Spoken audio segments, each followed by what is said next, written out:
everyone. Guess who is still bad with time zones? It's me. We're starting an hour early today on accident because I had already pressed the button by the time that I realized that it was in fact an hour early. But it's fine. Really, it's fine. Hi everyone. Good morning. How we doing? Hi Selena. Hi Sam. Hi Mike. Yeah, Aaron was too when I came out of my office and was like, okay, I only have a couple of minutes because stream starts. And he was like, what? He was like, no, it doesn't. It's supposed to start actually in an hour. And I was like, well, we do not ramble for an hour. That's true because with pre-stream ramble, then we'll actually just be starting on time. So really, this was a life hack. This was an act of optimization, obviously. Hi, Random Little Waffle. How you doing? Danny B, how you doing? I've been here since 3 a.m. My God. Hi, Hattie. Hi, Joe. We can just have longer pre-stream chat. Hey, we're just going to have pre-stream chat without that meaning we run over time then. Hi, yes, Mamadou. How is everybody? Gonna grab a snack. That sounds lovely. Aaron is a doll and grabbed us breakfast on his way home today because we had to put some stuff into landfill. But, it is what it is. Sometimes there are just things that you can't reduce, reuse, recycle, Is that you committing to starting the show in an hour? Then I'll set the clock. Okay, Christine, word. Thank you. Honestly, please do. Because time blindness is another one of my strengths. I'm really good at being blind to time. I actually do this all the time. I tell myself things that are earlier or due earlier. Okay, yes, same. Because it really does help. Okay, no, we don't have to, like our regular trash.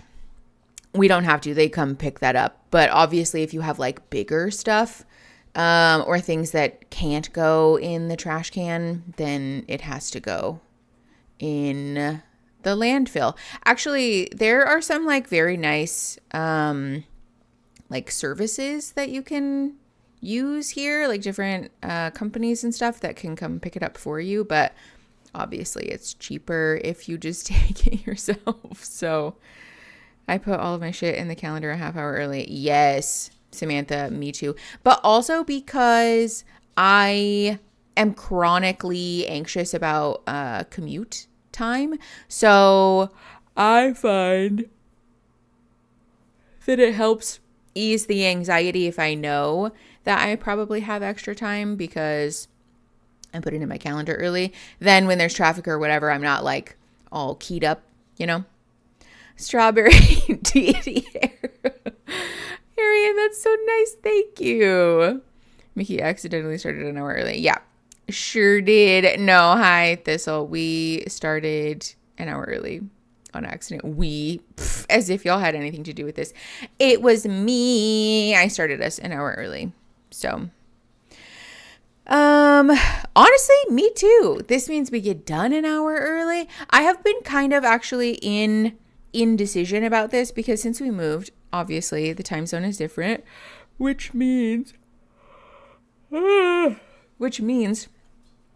starting stream, like the clock here says a different number when it's time to start stream, which is weird for me because I'm like, I don't want to wait that long.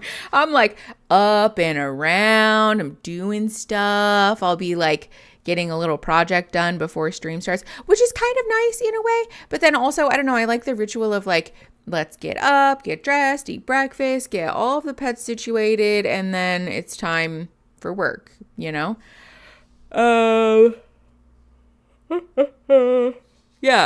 Arwen's Rose, it is. It's normally 10 Pacific. But Yeah, the time zone, obviously. My flavor of anxiety doesn't allow for me to be late. It will stress me out so bad if I think I'm late. Oh, yeah. PC butterfly. Me too. At the Ren Fair.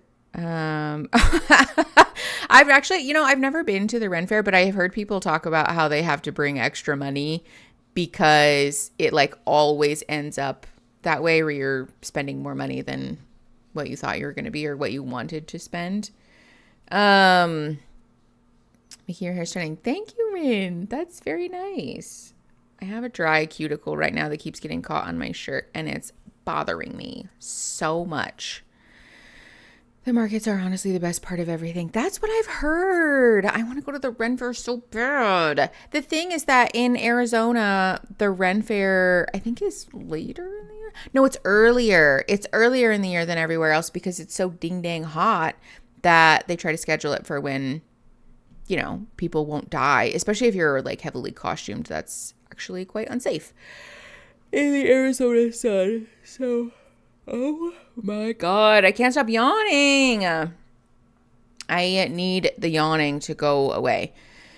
I was born late and continue to be late. So early being refreshing. That's funny. I need to stop picking. I know. Yeah, the picking is a real problem. Body-focused repetitive behaviors unite us all in our mental illness. ADHD, sometimes autism, definitely anxiety. Rise up, my friends, and stop picking at your skin and your hair and your bodies because it's not good for you. But also, do as I say and not as I do. Anyone watch that Ren King docuseries? No, what's that? Also, hi, Dill. How you doing? I was on time for my birth. Got born on my due date, but that has not stayed true for the rest of my life. Christine, I was actually early. I was supposed to be born later, but my poor mother was in and out of the hospital all the weeks leading up to when I was born because she kept thinking like, oh God, it's happening. She actually got put on bed rest, I think, because I kept trying to blast my way out of the womb early and the doctors were like, no, don't do that. I'm 50 and have picked at my lips since I was 4. Oh, Arwen's Rose. Fair enough. Michelle, thank you for the $1.99 BFRBs Unite. I feel guilty taking that money, but fair enough. Hi, Penguin. Yeah, we're early today. I know, I'm so sorry. I feel like I keep distressing everybody with the stream being early, but BC Butterfly, welcome to the Escar Gourds. It's so nice to have you, friend. Make sure that you double check your notifs to get your Discord invitation and come join us on the server. Great timing, actually, because next week we're going to have our patron and or members only stream for Escar Gourds and Snack-O-Lanterns together and or separately on the server instead of having regular stream, which is always a good time. Silly shit. I remember looking and I was like, oh, I have an hour. I can walk to the gas station. Puckleberry, I'm so sorry. I feel so bad. I foiled your plans. We'll be chatting it up before it's time for the show anyways. Also, okay. Can we talk about Burger King's coffee? I know that some of you who are fans of like actually good coffee are going to be like, Mickey, this is disgusting. For the rest of you, hang with me because Burger King, you can't really tell now. It looks like a milkshake, but it's because there's like cold foam on the top. I think it's just like whipped cream. Genuinely so good though. It's mostly like chocolate milk for breakfast with a little teeny tiny tinge of coffee in there, but it's really good. I know I was never a Burger King girly before now, but as it were, small town living. Clement said Burger King's coffee is a tragedy. I think only Wendy's is worse. Listen, I haven't tried their hot coffee in a very long time, but the iced coffee, you should try it because it has chocolate milk in it. It's delicious. Joe, thank you for the 20 memberships. Look at all of you. Make sure that you guys have memberships toggled on if you want to get a membership, because Joe be giving them all the time. Thank you, Joe. Excuse me. Oh my God. I almost started burping as I was trying to say that. I used to drink milk and coffee creamer. And I then think that was coffee. Oh no. Have you guys seen that episode of The Office where they're doing the paper route and Michael has his coffee in the front seat and Pam's like, oh, do you have coffee? And he hands it back to her and goes, milk and sugar. And she takes a drink. And she's like, is this just milk and sugar? And he's like, that's what I said. Sometimes that's me. Sometimes that's me. I just want milk and sugar with a teeny tiny flavoring of coffee. And it's good. I enjoy it. How do you toggle on membership? Hold on. There is a Nightbot command, and I don't remember what it is. Does anybody remember what the Nightbot command is? Let me double check. Nightbot, tell me your secrets. Nightbot, what's your command for the thing? I have a question for the man of the house. Oh, okay. I built it better. You should not have 3 extra screws, my love. 4. That is bad. Where are these from? I put all the things away. What did you do? So hold on. Aaron has extra screws from putting the light switch panels back on after I painted. Mirala, come here. So those ones with the 2, obviously there's 2, but the big ones, there's 3. I'm not stupid. Yeah, I put all the... Are you sure? Yeah. No, not that you're... Sorry, that came out wrong. No, I mean, are you sure that you put them on? Check, but I'm not an idiot. I didn't mean it like that. No, I meant like, are you sure you put them all on there? No. After I said it, I was like, oh no. Okay, hold on. Let's look at the Nightbot commands before I get the way I took psychic damage. I'm sorry. I'll buy you more barbecue. No, are you sure that you double checked the ones that have extra screws? Yeah.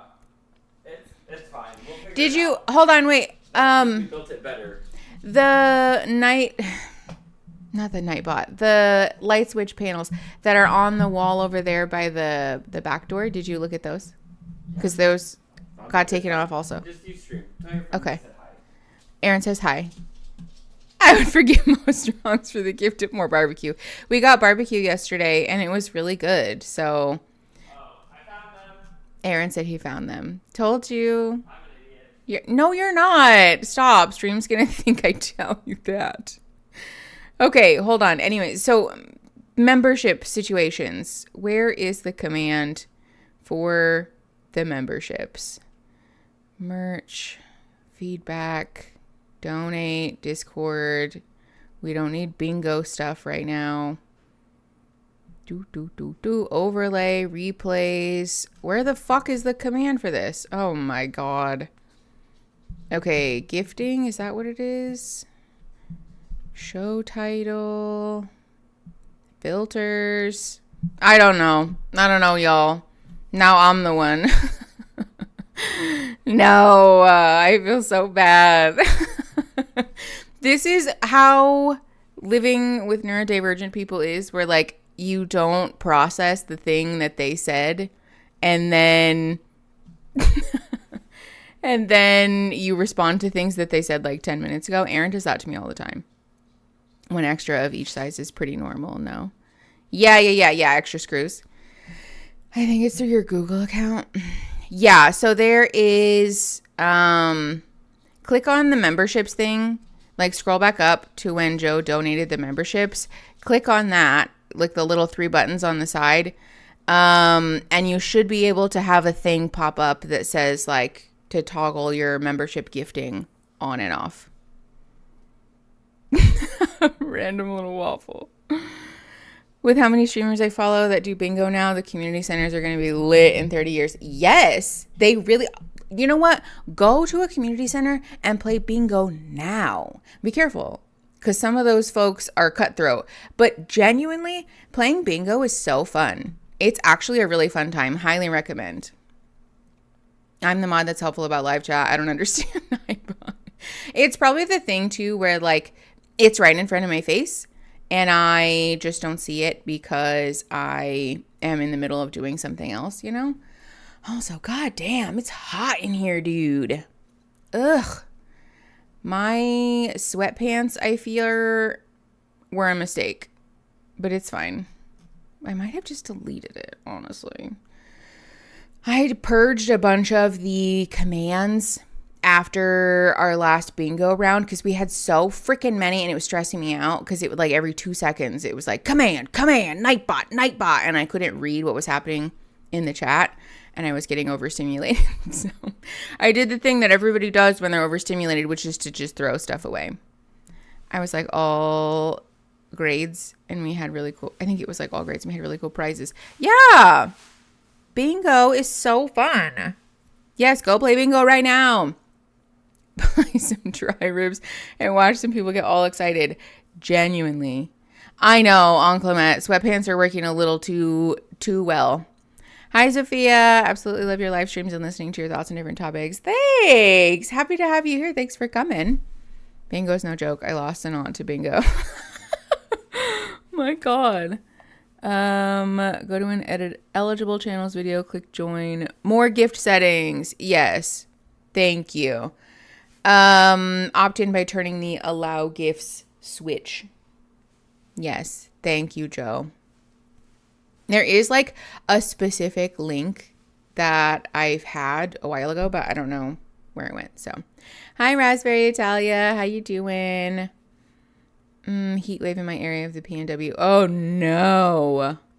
Oh, it broke. Okay. I thought it was broke out. Got it. Heat wave broke. That's so nice. Yeah. Today, the last couple of days here have been actually kind of hot and it's raining today. So snod bless. Snod rains down upon us to replenish the moisture in our little snail bodies.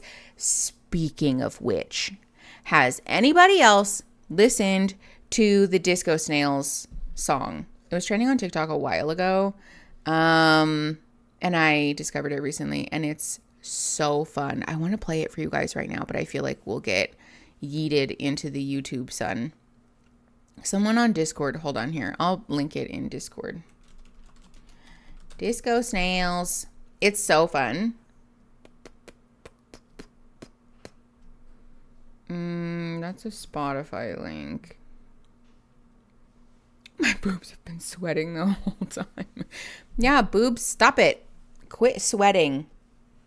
No more boob sweat. Hi from Spain. Hi, Nat. How are you? Okay, let me see. That's a TikTok.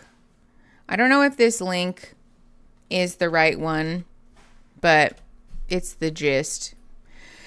It's such a fun little song. I want to add it to the soundboard in the server.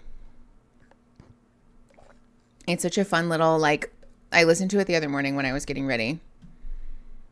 Here, I'll put it in YouTube chat too. I'm pretty sure that's the Disco Snails song. What's your favorite hair color that you've had so far? Okay, I was thinking about this the other day because, actually literally yesterday, because I have been spending more time on TikTok recently, which is rotting my brain, by the way. I've never felt more justified in taking time away from TikTok because it is really doing terrible things to my brain. However, I came across this little compilation video of like, it was like a playing different Paramore songs until they say the title video. And it was just like music videos, like old, oh my God, Paramore. Yeah, old Paramore music videos. And in one of them, Hayley Williams has like the iconic like orange, like pink split dye thing. And I had an orange pink split hair dye for Halloween like 2 years ago, maybe 3. And oh boy, did it like awaken something in my identity. It was like peak. I don't know how to explain it. It was just like it was a peak moment for me. And I really want that back. I want that split dye back so bad. I do really love the red. I love the red. I'm not on live chat, Christine. Thank you. That's my B. I do love the red. I really love the pink. I think the pink feels most like me. The red is the most like, ba ba ba, you know? But then the pink and orange split dye. Oh, you know what? But also at one point I had this like very autumn leaves kind of, hold on, let me find the Pinterest photo that I sent to my stylist before I went and got it done, because this was also like it was a high point in my life. Look at this. Look at that. Huh? That was nice. I want that hair dye back again. Exactly. I think this is what I'm realizing. As a bisexual, I fear committing some stolen valor with the lesbian pride flag colors, but I don't take it back because the colors are so good. The bisexual flag colors just don't look as good in my hair with my skin tone. So, you know, I like the orange, red, pink combo. It's really good. I dyed my hair purple the other day and my hair was like, no. So nothing happened. No, Michelle, that's so frustrating. Oh, I hate that. To go through all of that is not very fun. Yeah, thank you, Penguin. Excuse lesbian hair to fight bi erasure. Yeah, exactly. Thank you. That's very nice. Yeah, I like the pink. I like all of the warm toned colors that I've tried. Yellow, I think was not really great for my skin tone, especially because eventually when it washed out, the yellow washed out pretty fast. And then it just looked like I had really brassy blonde and didn't know what I was doing. I felt like I really wanted to, like every time I walked in somewhere, announce that like my hair used to be yellow. I know what good blonde looks like. Sarah Lloyd, hi from South Africa. I had a nap and it was lovely. That sounds nice. Christine, I'm jealous. Off topic, but I wanted to share because this community is the best. I'm going back to work after 6 years. Thanks, COVID.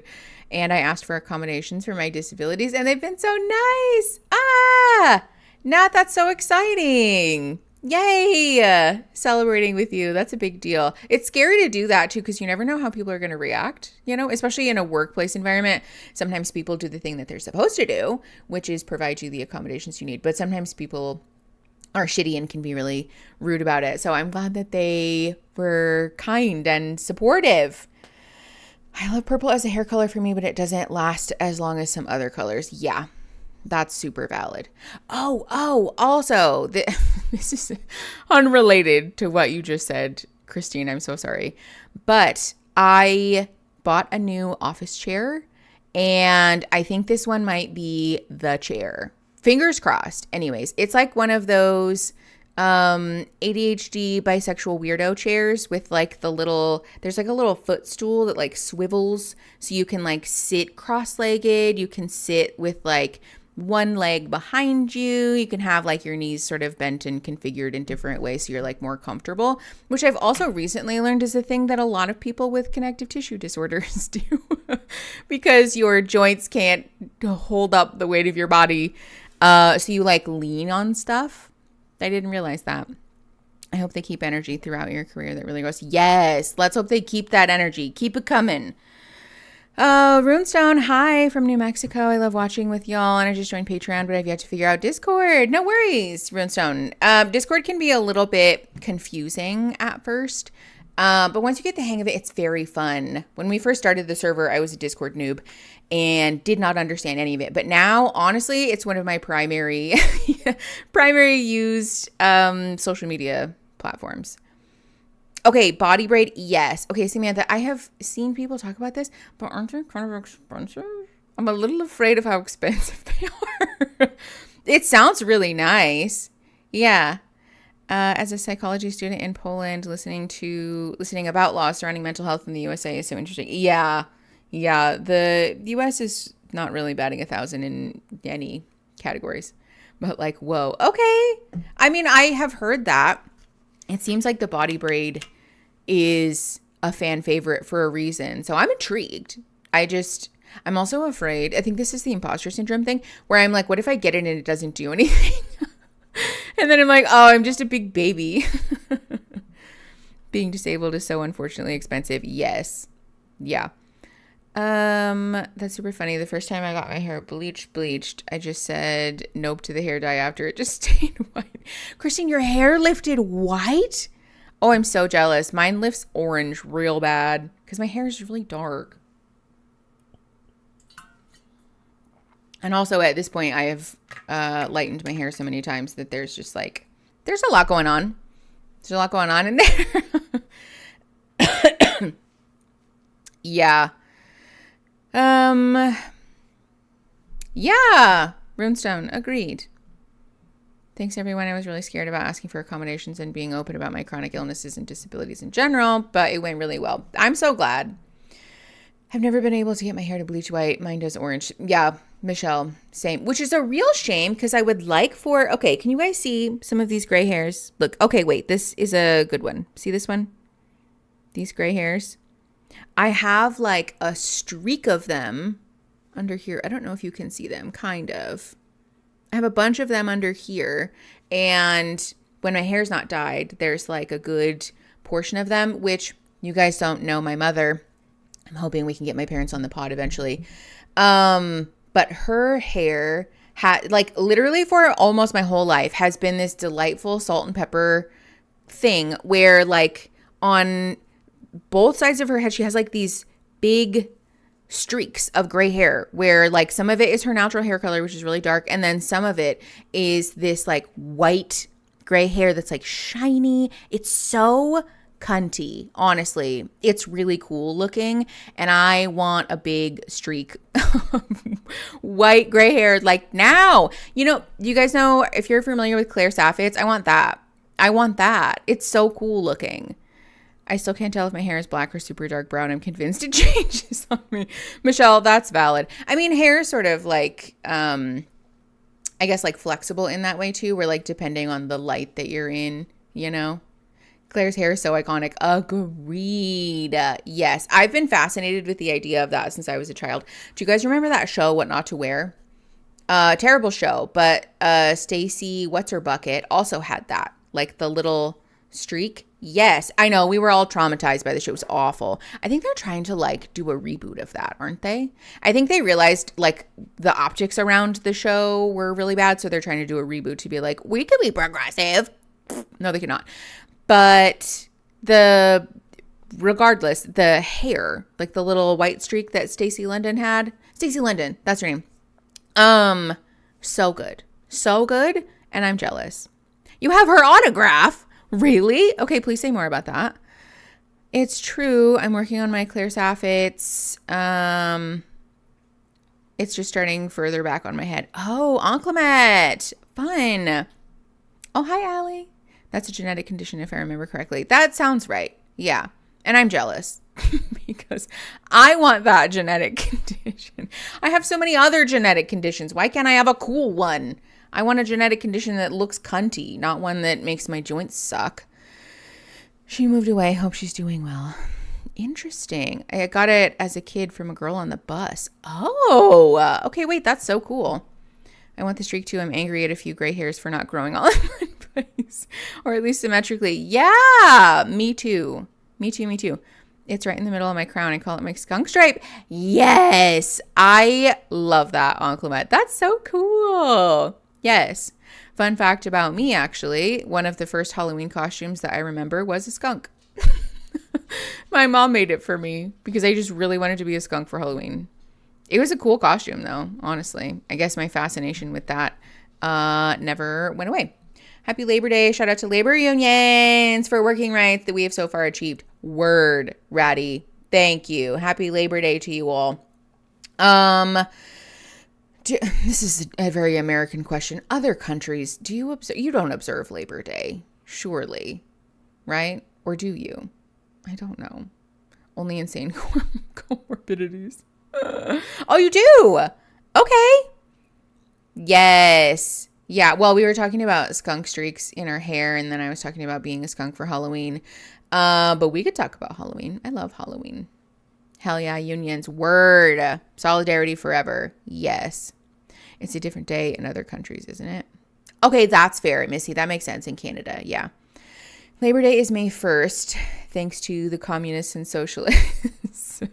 Most places either Labor Day or May Day. Oh, okay.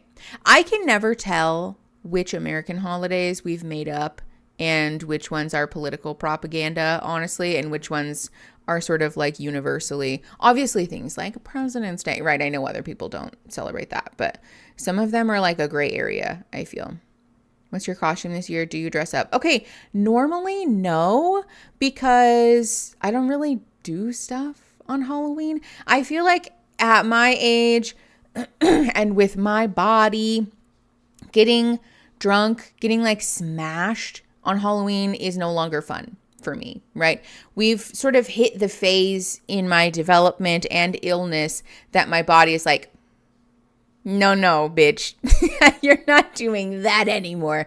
So I don't really enjoy doing that thing. Also, it makes me feel weird, honestly, to go out to like the bar on like a big drinking holiday and to see people who were like not alive when I was in high school, like out drinking, you know?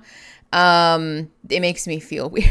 So, I'm just not really a fan of that, but we apparently, our neighborhood actually has like, there's just enough people in our neighborhood to trick or treat, because our old neighborhood was quite small. So this neighborhood actually has people in it.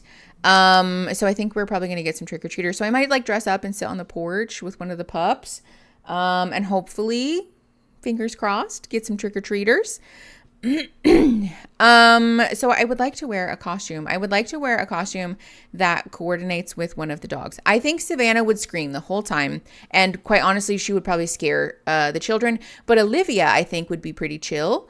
So I'm thinking about wearing something that coordinates with the pup. So please sound off if you guys have suggestions.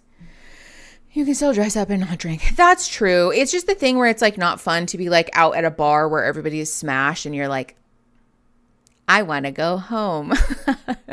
You know? So yeah, I think I'll enjoy having a nice little quiet evening with me and the pup. We'll sit on the porch and we will wave to trick-or-treaters.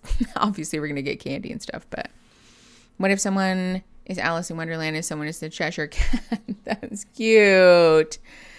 I dressed up as Harley Quinn. If you're hypermobile and suspect you may have dysautonomia, drinking is a very bad idea.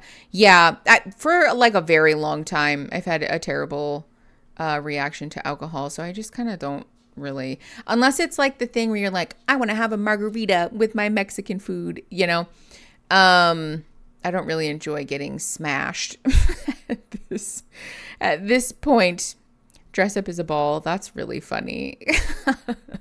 Liv would love that. I can dress up as her little, it would have to be the little blue one, because that's her ball.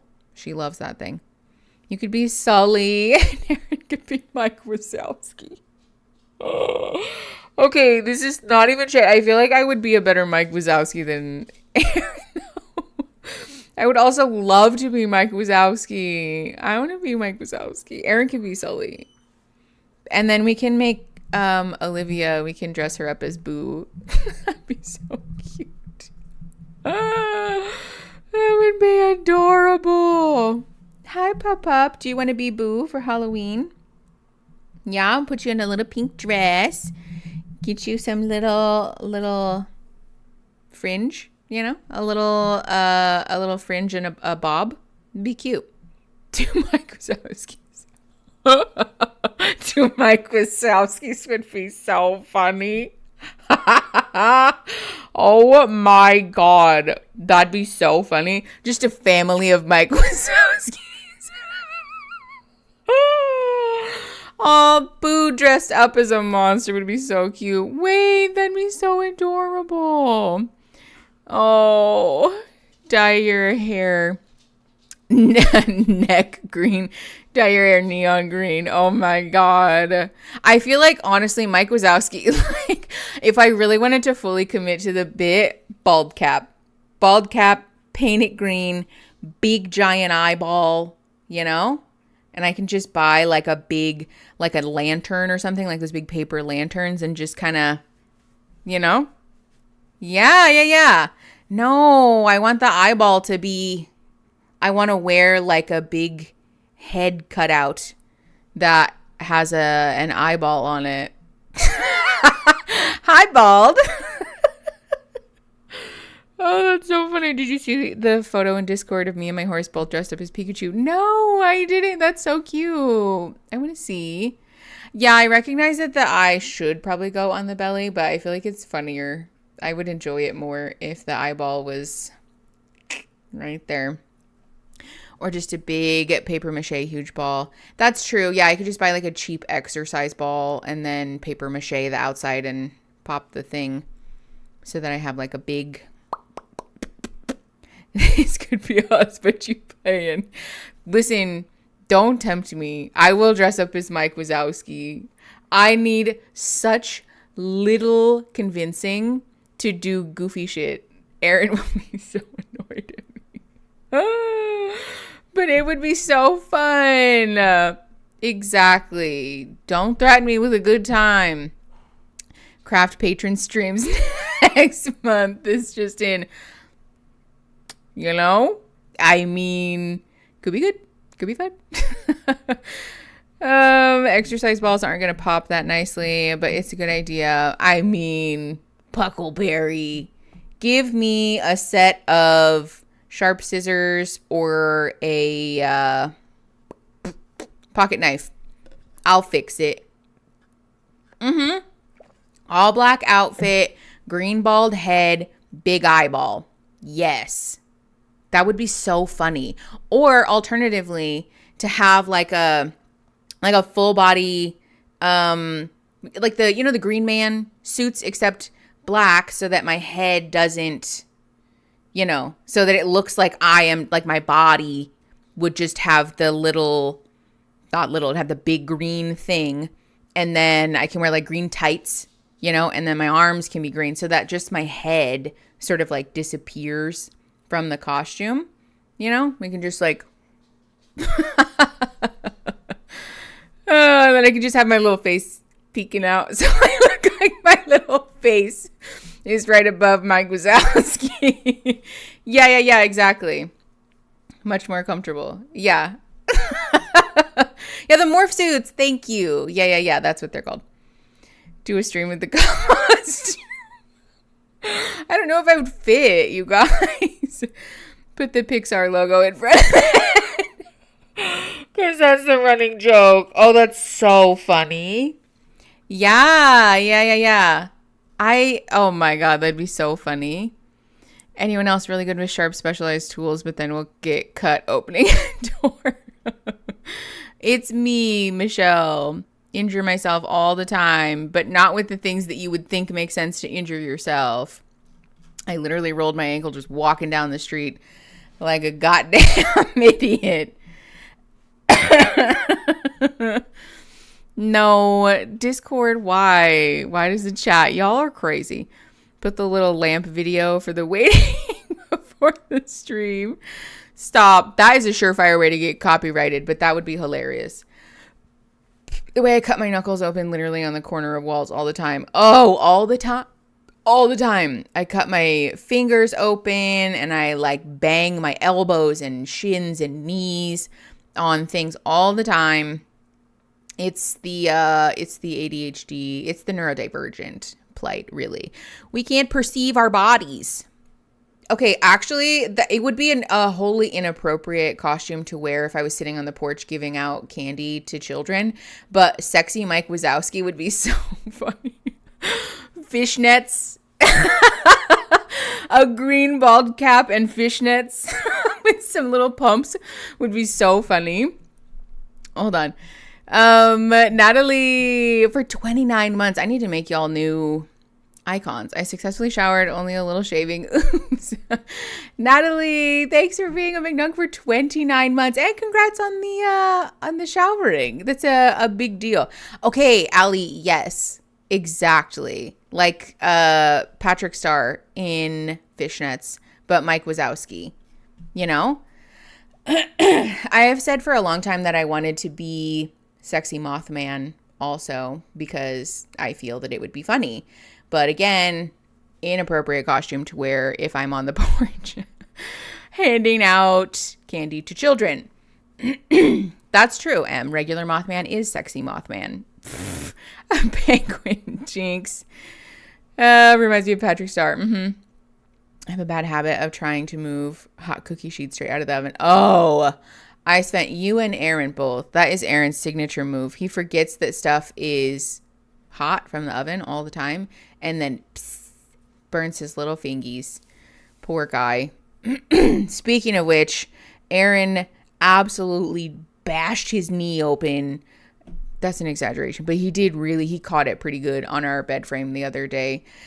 Poor guy. Got a goose egg like immediately. So thoughts and prayers from our patron Snod for Aaron's shin. Sexy costumes are for parties, never for candy distribution. Yes, exactly. Sexy Mothman, I'm here for that. But I wouldn't have anywhere to wear it, Rune. I guess I could just do that and just take a little picture in it, be cute, and then work on my Mike Wazowski for trick-or-treaters. That would be funny. You know, it'd be even funnier, actually. Me being like, yeah, we'll probably get trick-or-treaters because we actually have like a good-sized neighborhood now. Dresses up as Mike Wazowski, does all this work, custom papier-mâché outfit, sits on my porch. Nobody comes. Oh, I would simply pass away. Imagine just me dressed up as Mike Wazowski sitting on my porch, apropos of nothing. Got to do a test Halloween to see what the vibes are. I know, but then I have to wait a whole another year. I don't want to do that. My skin cuts so easily. Sometimes I'll get cut trying to move a strand of hair back. Ow! That sounds awful. Just joined. Have we started? No, Jonah, we're still fucking off. We probably should start soon. Oh, it's been an hour. Yeah, we're gonna start this stream. Have you seen families around the neighborhood? Oh yeah. Especially here, Aaron and I noticed there's a lot of people with kids because our old neighborhood. I mean, it's Tucson, right? Like the people who live in Tucson are like retirees. There's not a lot of. I mean, there's plenty of people who have kids and whatever, right? But our neighborhood especially had a lot of retirees and a lot of renters, and it was not really like a, picket fence, 2.5 children, golden retriever type situation. So, okay, they are, except that the people who are retirees in Florida live on the coast. They don't live in the fuck ass panhandle where you're basically in the forest. So we live like north, you guys. We live in like North Florida. So we're like kind of landlocked a little. So yeah, yes, penguin. It's swampy swamp. It's not, it's like swampy forest up here. We're with Shrek. We're not on the coast. So hi, Marzana. Oh my gosh, Bunny. Hi, Bunny. Sweet baby. I hope you're having a good day, Bunny. Love and hugs and kisses to you if you want them, Bunny. Okay. Could ask your neighbors. That's true. We should ask one of our neighbors what the Halloween situation is here. My parents get 2,000 trick-or-treaters. What? Wow. How do you even buy enough candy for such a thing?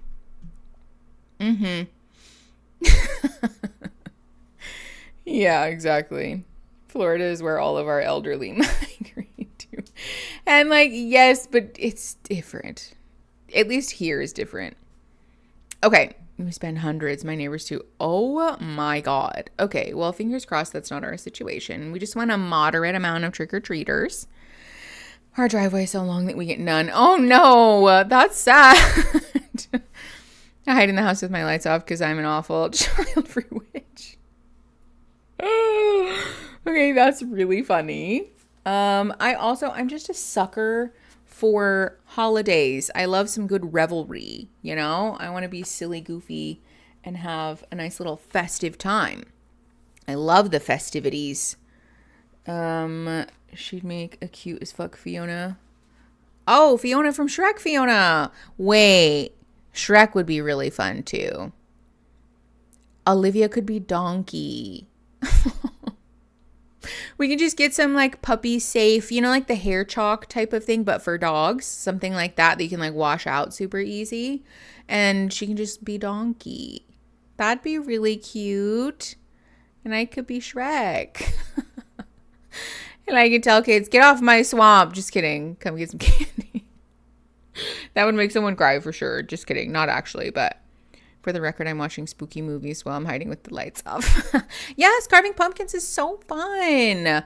Although in Arizona, technically, you're not supposed to leave them on your porch because javelina. Aaron can be the dragon. I feel the optics around that are bad.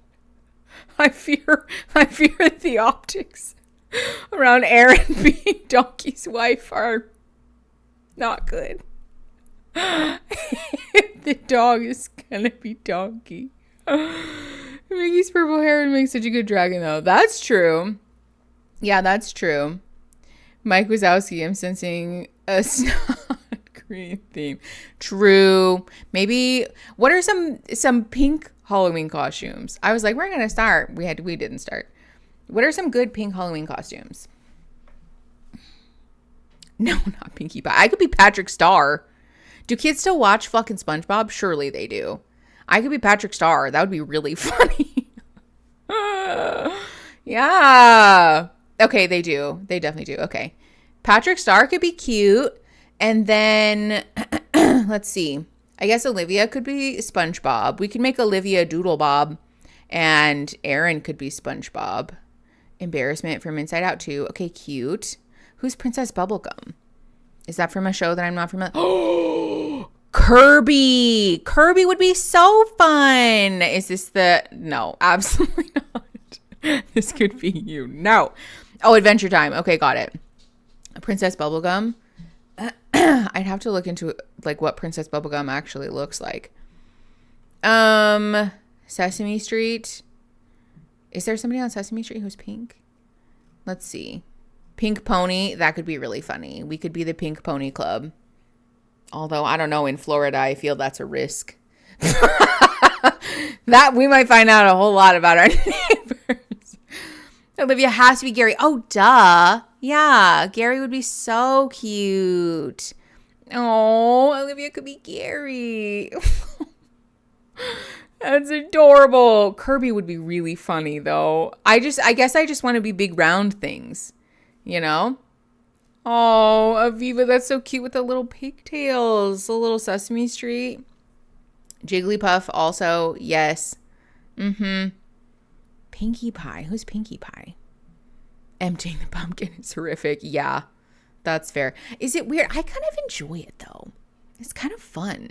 I think it's the thing where, you know, like when you're trying not to get dirty or gross or whatever, and then you do accidentally get stuff on you and you're like, ugh, right? But when you've just like accepted that like I'm gonna get covered in muck or like paint, right? I've been painting the house a lot. So when you just accept like I'm gonna be covered in paint at the end of this, then you kind of just like release the expectation of trying to stay clean, and then it's kind of fun, actually.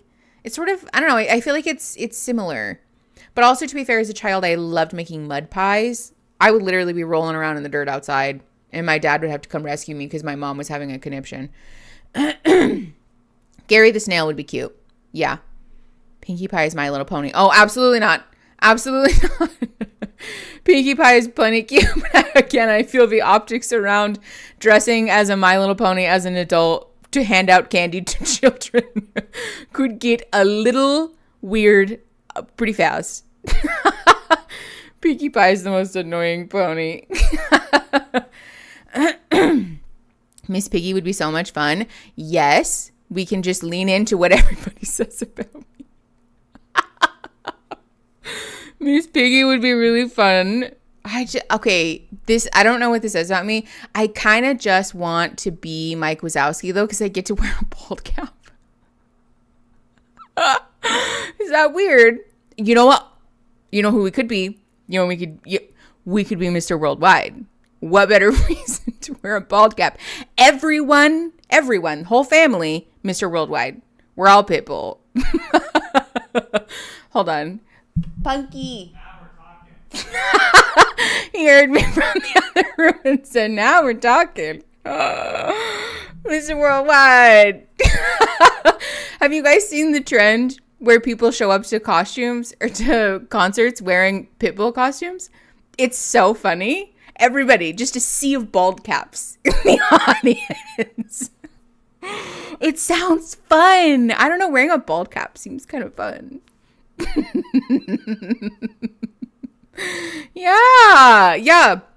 It's like a thing. It's a thing. People show up to Pitbull concerts in like a suit and wear bald caps. Oh, it's hilarious. Pitbull is peak Florida. Yes, exactly. Miami. That's like 10 hours from where I live, probably. But who cares? Oh, yeah, it's my favorite too. I want to go to a Pitbull concert so bad for that reason specifically. Also because Mr. Worldwide is a real one, honestly. Yes, Pitbull had a psychic impact on some people that I do not understand. I understand it, though. Pitbull did have a psychic impact on me. I mean, remember, if you're going through tough times, Pitbull's been there, done that. You know, he understands us. I'd love a bald cap for about 15 minutes of giggles. And then it would give me a headache. That's fair. It just occurred to me that you give up some Jenna Marbles energy. That's such a nice compliment. Thank you. Yeah, I fear that life is too short for me to be too committed to being a grown-up. So I just want to be silly goofy. I want to have silly goofy times, you know? This goes out to all my ladies. The best part though of everybody being Pitbull, like me, the dog, Aaron, is that children would show up. Children would show up to the door and be like,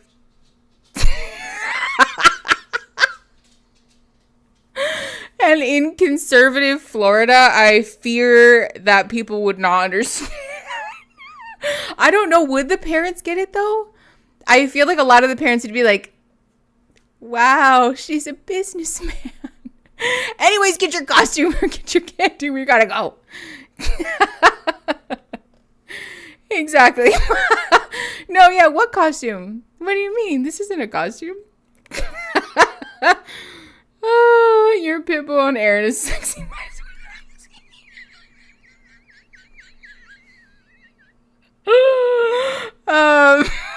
My God. That's even funnier. The idea of us wearing non-matching costumes is hilarious. Olivia can be Gary, Aaron can be Pitbull, and I can be Mike Wazowski. Just completely nonsensical. For everyone to be like, look at these fucking weirdos who just moved in. Yeah. Oh my God. Yeah, exactly. The theme is bald. Oh my God. I would love to just have like Halloween themes that revolve. Yeah. Yes, category is bald. And we're all just like serving bald cunty realness, but in a child appropriate way so that we can still hand out costume to the little ones. Oh my God. Excuse me, I'm gonna eat a little more candy than I should tonight. Oh my God. Oh. Hi, Samantha. We're being fuck offs right now. I'm talking about Halloween costumes. I love the idea of having like a category for Halloween costumes. But also, how do I get a dog to wear like a bald cap? Because she can't wear a bald cap, obviously. But we could put something like a little shell or something. She could wear like a little shell over just her midsection, so that looks bald, you know. It's going down. Shame the dog. No. Oh, poor baby. No. I feel like it wouldn't, though. Honestly, Savannah's hair has never recovered after she got shaved at the vet. So watch me shave Olivia and then it never grows back. No, I know, but you can make holes in the cap. Oh my God. Who's your favorite Disney character, though? I don't know that I have one. Are there any bald Disney characters? Oh my God. That would be so funny. So funny. Okay, we've thoroughly lost the plot. It is way past when we were supposed to start the stream. So let's do the damn thing. For those of you who are not familiar, we are watching the Queer Ultimatum, the Ultimatum Queer Love. We're on episode 6 right now. We're doing the changeover this episode. So they've already spent time with their trial spouses. And now they're switching back to their original partners. Belle's dad was balding. Belle's dad was balding. You know what I mean. Okay. Yeah. And for those of you that are new, also, hi, thanks for coming. This was a terrible stream for you to see what the streams are like for the first time. But we are watching the show. It's going to be underneath an overlay on YouTube. If you want to watch it without that, you can join our Discord server either through Patreon or the YouTube memberships at the $5 and above level. That will give you access to the server where you can watch it without the overlay in real time only. If you're watching a replay, there are no replays available without the overlay. My apologies. That said, if you want to watch it at home on your own device, I'll be announcing timestamps so that you can sync it as we press play and pause as a little workaround. That's that. Let's get into this show. Hades was bald. Wait, Hades would be such a fun costume. Olivia, the dogs could be fucking the little with the shoes, you know, where he goes, I think they're kind of dashing. Olivia could be him with the shoes. And then all night we could be like, what are those? That would be so cute. Megamind. No, I don't want to be Megamind. Pain and Panic. Honestly, that's so accurate. Savannah can be Pain. Olivia can be Panic because that suits their personalities perfectly. And I can be Hades and Aaron can be Meg so that I can see Aaron in a sexy little dress. Pumpkin, out of the Hercules cinematic universe, who would you want to be for Halloween? Come. Oh, you can't. Out of the Hercules universe, who would you want to be for Halloween? I guess Meg it is. He said, I guess Meg it is. Okay. Pegasus would be really funny.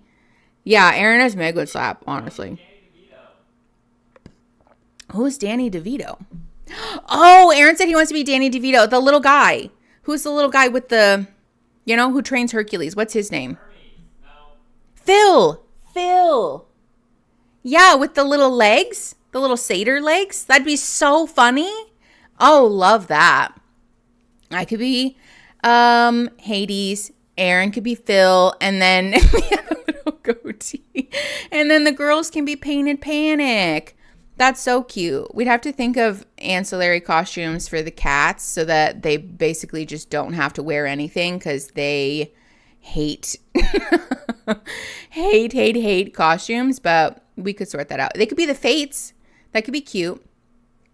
We can just put a little cat cape on them for 2 seconds and pose them with an eyeball. That'd be cute. Indoor plumbing. It's gonna be big.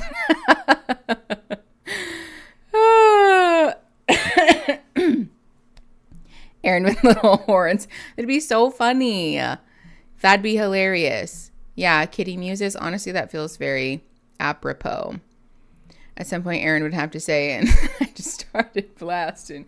That Aaron says that like once a week, I fear. Joe, if there is a Danny DeVito quote, it gets repeated in this home at least once a week. And then I just started blasting, or I just want to be pure. That one, we say that a lot. We love Danny DeVito. This is a Danny DeVito fan club in this house. Hold on. We just hatched another idea. The category is Danny DeVito. Huh? Danny DeVito's various characters. That would be so... Yes! With the little wig. That too. Aaron runs around going, bullshit. Not Frank coming out of the couch. No. Oh, Penguin from Batman. Yes, I love Danny DeVito. Oh, that's so funny. Danny DeVito from Matilda. Yes, what an icon, honestly. Oh, I love it so much. Okay, that might be something. We might be able to work with that. Wow, I've never been so excited for Halloween. Not the troll tool. Samantha. That episode of It's Always Sunny, it, like, astounds me every time. It defies sense. Okay, anyways, so sorry. We got distracted again. We're watching the show. We're pressing play. I don't even know where we're at. Okay, here we go. Is it muted? Lovely. Love that for me. In the all green costume. I love the trash man. Yeah. Danny DeVito as the trash man is hilarious. Leave me alone, Windows Defender. I don't like you. Yes, we're pressing play. Let me make sure that we can hear, because I fear that I cannot. It's so good. I love when my Stream Deck does this. All right, hold on. Now I have to manually open the settings and unmute the show because my Stream Deck has just decided to give up on us all. But it's fine. I'm not upset about it. I don't care. I'm not bothered. I'm cool. Cool, chill. Just a cool guy. Okay. Can everyone see and hear? So loud. Good. All right. We're muting it because for obvious reasons. All right, Trial Marriages Week 3. We've got some music happening. We've got Mel and Marie walking towards each other. More Mel and Marie. We got a palm tree. Okay. I spoke to Dana, and she is so happy to have you as her trial wife. And she's saying that you guys, all you do is think about your exes, and I'm sitting here, I'm like, fuck yeah, like, good. You guys have each other. And then, after this lovely conversation, Haley comes up to me, and she tells me that there's proof that you and Dana are fucking. Oh, I forgot about this. I can only hear this shit from you. Whew. So I'm asking you, have you guys fucked? Okay, that's so lying? inappropriate. Like, do we need to be doing this? All right, hold on, pause. First of all, we're testing this. Great, it works again. This fixation with whether or not somebody has had sex with somebody else on this show will never cease to confuse me, because it's the, hi Lilybug, hi y'all if you're late.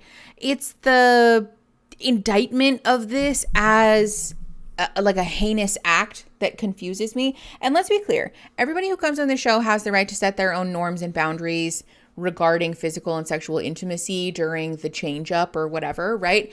And I don't understand why we would go on the show if having sex with a trial spouse is like a relationship ruiner. Like, don't go then. You know what I'm saying? I don't know. I guess I just am confused. We seem to somehow get lost in the weeds with this every single season on this show. I don't know. Am I missing the mark here? Like, can someone please shed some light on this? Because I don't get it. Oh, hi, Kat. No, we just started. We started an hour early. And so we're just getting started on the episode now. Time zones. Yeah. Sorry, everyone.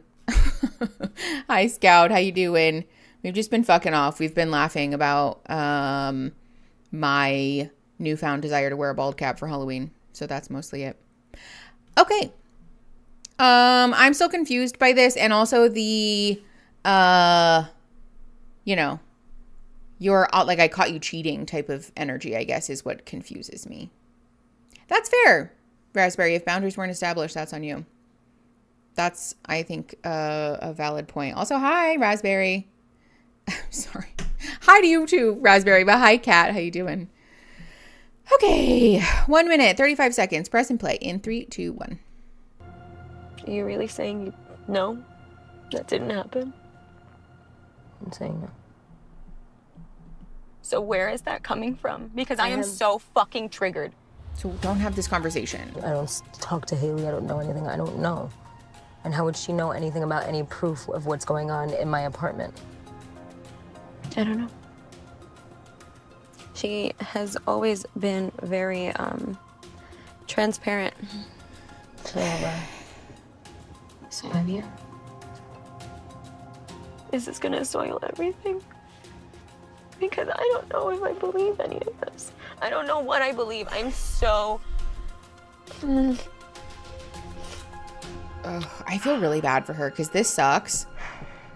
Like, I'm not Mel's biggest fan by a long shot. Okay. What does that mean? But Dana and I have kissed. okay. And I was gonna tell you when I was with you.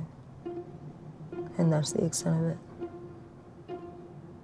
Yes, Maria is her original partner. If you're telling me and you're looking me in the eye, I will back you until the fucking end of time. But do not make me look like a fucking fool. Don't. I hear you. Do not make me look like an idiot. Please. No music. Okay. So ultimately, it seems like what's happening here is a fear thing, right? It's a scarcity thing. And I get that. It's a trauma thing. And again, I just am frustrated by the arrangement here. This seems like a very poor show to go on if we know that this is a relationship ruiner, to see your partner with other people. Dana? Sure did. It was a lot of narrative spinning. She admitted you two had a conversation. Hold on, wait, that's a good point. Also, hi, Gems. How are you? Somebody said, Samantha, oh wait, and M, that we saw on camera last episode, the episode before, that Dana was nude on camera, at least from the waist up that we saw, and then ran into the bedroom and Mel ran after Dana. So that's not a great look. And it seems like at the very least we would disclose that, you know? Yeah, the make me look like a fool thing, I think for a lot of people is a button, because infidelity triggers a lot of scarcity things and betrayal and trust things, but also like a shame thing, right? It's an abandonment thing. It's the leave before you've been left thing for a lot of people, and it seems like that is what's happening here. This scene made me feel so insane because I was like, I swear to God, didn't they show Dana and Mel going into the bedroom and making very obvious sex sounds a few episodes ago? Oh boy. Okay. Let's keep going. We're at 3 minutes, 30 seconds, pressing play in 3, 2, 1. And she was like, we did talk. I just like don't recognize the person that I see in front of me. And that's when Dana was like, and I just expected from you, Haley, that like you were going to support her and you were going to do this and you were going to do that. I don't understand how she has this opinion on you when we literally don't even talk to them. First of all, Mel, you're not gonna come at me and say, oh, I'm not there for Dana in her time of need. How am I supposed to know when it's Dana's time of need when she's literally calling me saying she doesn't wanna marry me and like she can't believe that I did this to her?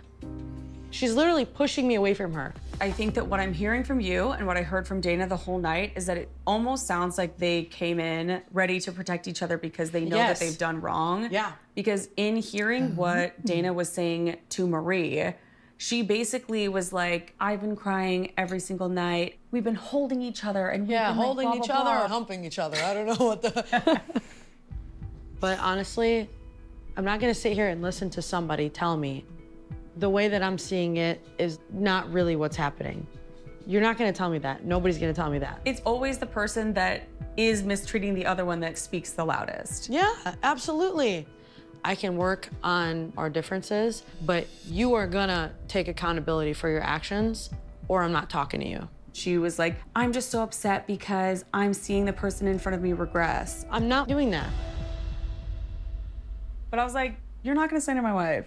Period. Period. Tell her, child wife, tell her. No, I was like, one thing I will not have you do is slander my wife. don't say it. Okay, this is kind of refreshing. I'm not normally a fan of the trial relationships, but this is kind of nice to see them supporting each other, only because it seems clear that Megan and Dana's relationship up to this point has felt uneven to Megan. Like, based on, again, like the very edited and curated take that we have gotten from Megan, it does seem that Megan has felt repressed and underrepresented in their relationship. So it is refreshing to see Megan feel supported, right? That doesn't mean that I think Megan and Haley are a great match and should run off into the sunset and marry each other. But in some ways, this show can be kind of a useful, eye-opening experience for folks. So I don't hate that. It seems like this is kind of similar for Brittany as well, right? Having Marita be supportive in this way was kind of nice for her, even if it's in a fully platonic way. Having somebody be on your side like that is sometimes the eye-opener that we need to be like, oh, hold on, it's not hard for other people to be there for me, to love me, to support me in the way that I need. So why is the person that claims to love me more than anyone struggling to do that consistently, you know? Yo, exactly. Holy shit, I'm not always in the wrong. Yeah, exactly. My partner's supposed to support me? 100%. That's kind of the energy here. So again, I still don't love the setup of this show, but this situation in particular seems kind of, I don't know, refreshing. I think this is like one of the only good things the show has to potentially offer, in my opinion. Okay. Also, I wanted to touch on the you're going to take accountability or I'm not going to talk to you thing. Love this take. I think that this is a great energy for people to have generally, that we can be supportive of our partner's emotions without that meaning that we have to green light all of their behavior, you know? So for Megan to say like, fine, we can work on it, we can talk about it, and I'm not willing to do that unless you're willing to sort of clean up your side of the street or make an effort to do that, is a very healthy boundary because you're controlling yourself, right? I am willing to engage with you if you're willing to do this, but I'm not going to engage in conversations where I feel as though I'm not being spoken to with honesty and with respect. Open and shut, super reasonable in my opinion. Is Mickey our trip sitter? No. You guys, please be safe. Oh, God. I love you all so very much. Please be safe and responsible. Okay. Also, no, this is a perfectly normal and average Friday. The show is a trip. Okay, got it. Perfect. All right, 5 minutes, 15 seconds, pressing play in 3, 2, 1. Slater, my wife. What was interesting is that as Dana was like having that with me, Kyle was like, Pilar feels the same way about you and Megan. And I was like, what do you mean? If Pilar is concerned, our relationship is never going to be the same. If Pilar doesn't like the way that I've changed, I'm holding space for the fact that Pilar and I can come out of this like not engaged. But marriage is not a milestone anymore. It's a sense of security. And like, if my partner can't give that to me, I don't think you can be my partner. I'm not going back to the way that I was. So proud of you. You know. Hold on. We all know that I have dog shit for memory. Was Haley the one who issued the ultimatum? Refresh my memory. Can I just say that these decompress sessions with my husband after a party to share hot goss is kind of the best? Yes! Agreed. Okay, yeah, Haley did. Okay, then I think this is great growth. Yeah, for Haley to say I can sort of live in this in-between where we're not engaged, but ultimately I want to feel a sense of security in our relationship is lovely. I mean, this is also kind of at the core of what the issue is in this show, in my opinion, which is that we equate engagement, marriage with security, which is not the case. We can feel secure, we can feel safe, we can feel chosen by our partner without any of the sort of legal stuff around it, right? So her recognizing that is great. That's also, I think, one of the only potential good things out of the show, which is to recognize that, well, hold on a minute. Really what I was seeking is to feel safe and secure and chosen. And I think I can do that, right? Because maybe I feel safe and secure and chosen with this person, but we're not talking about getting married or we're not married. And so, I wonder if it's possible for me to shift my perspective in my past relationship. We love that. I think that's great. Good for Haley. I was not her biggest fan when the show started, I don't think, but this is nice. Okay, let's keep going. 5:57-ish, 6 minutes, pressing play in 3, 2, 1. Who you are, but now you're like expressing yourself more.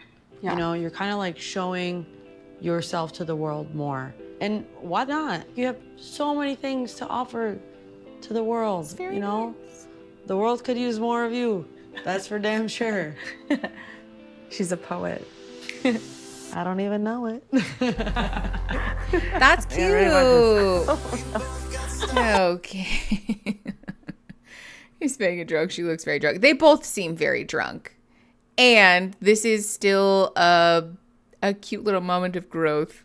Yeah, I think everybody on this show, my assumption is that everybody on this show is a little smashed most of the time, no? Oh, okay. This ought to be good. Dana and Mel.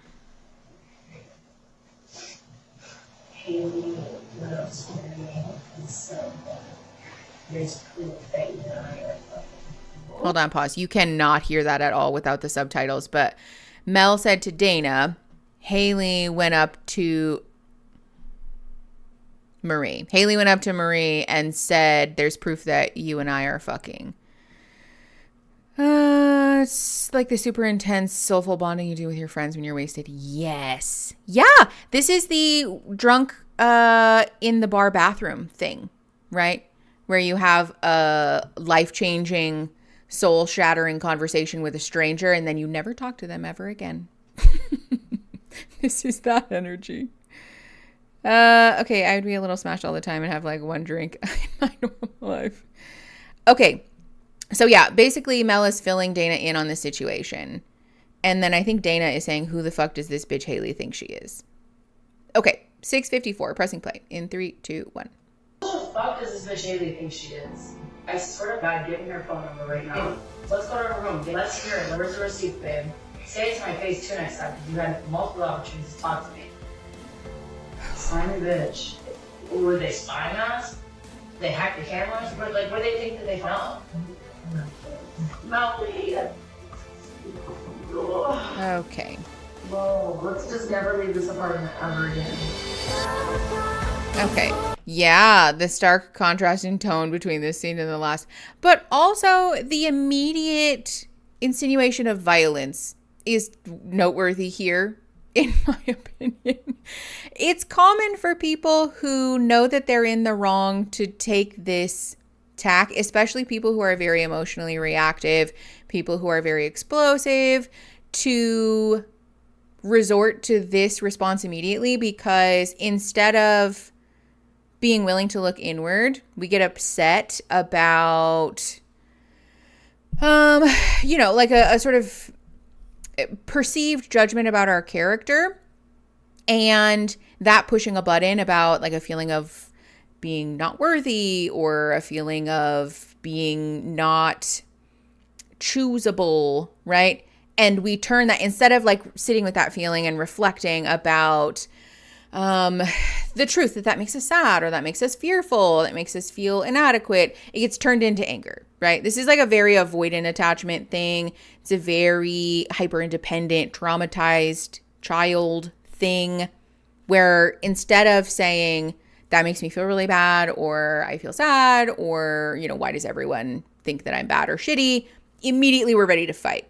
So this, and to be clear, I'm not excusing this behavior, but for what it's worth, if you're noticing this in somebody that you know or love, first of all, distance yourself. And also, it's helpful to recognize that this is often something deeper. It rarely has anything to do with you, basically, is what I'm saying. So interesting how neither of them said in that moment, we never fucked. I know, the question was, did they spy on us? Seems like maybe we lied. Hi, Katie. Nice to see you again. Okay. Riley, that sounds terrible. I'm so sorry that happened. Yeah, please be, or feel like empowered and comfortable to seek the care that you deserve. You're allowed. And I think asking for people to help support you in whatever capacity that looks like is a perfectly valid and reasonable thing to do. That's up to you. And I think it's important that we be in touch with what feels right for us, These people are being recorded and filmed at all times. Yes. I mean, I think so. It seems like a lot of the behind the scenes stuff is from the cameras that I don't know if they know they're there or not. I mean, I'm sure they have to sign releases and waivers about that, right? But yeah, there's a lot of footage, especially in later seasons of this show and Love is Blind and whatever, where there's like eye in the sky, sort of fisheye lenses, which honestly could not be me. Could never be me. I would simply die. No. Being filmed all the time like that makes me so uncomfortable. I live in Minneapolis and the air in the city is heavy. Glad for a small reprieve with Mickey and the snort. Oh, KV Faye, sending you big love. Oh, something got deleted. Sorry. Sending you big love though. I'm glad that you are coming to hang out. This is a pattern my avoidant partner has. He's trying to work on it, but I've had to learn to detach. Yeah. Strawberry peppermint. That is something that will often, it will either take the wind out of somebody's sails who's doing this, or it can cause them to be even more activated. But taking your space and saying like, basically gray rocking somebody and saying like, no, I'll talk to you later. Right. Or like, you can come get me when you're in a place, but you're not right now. I'm not. So goodbye is a super valid boundary to set. Nicole, yes, that's this whole show. Okay. 7 minutes, 49 seconds. Pressing play in 3, 2, 1. Oops. Hi, I'm Pilar. It is clear where Kyle got their sense of style from, and this is so adorable. Please. So much sass. Yes. Oh my gosh. It's my trial wife. I gave the ultimatum, and she received the ultimatum. From your partner? Yeah. So I came in with my partner, Haley. We've been together 10 years.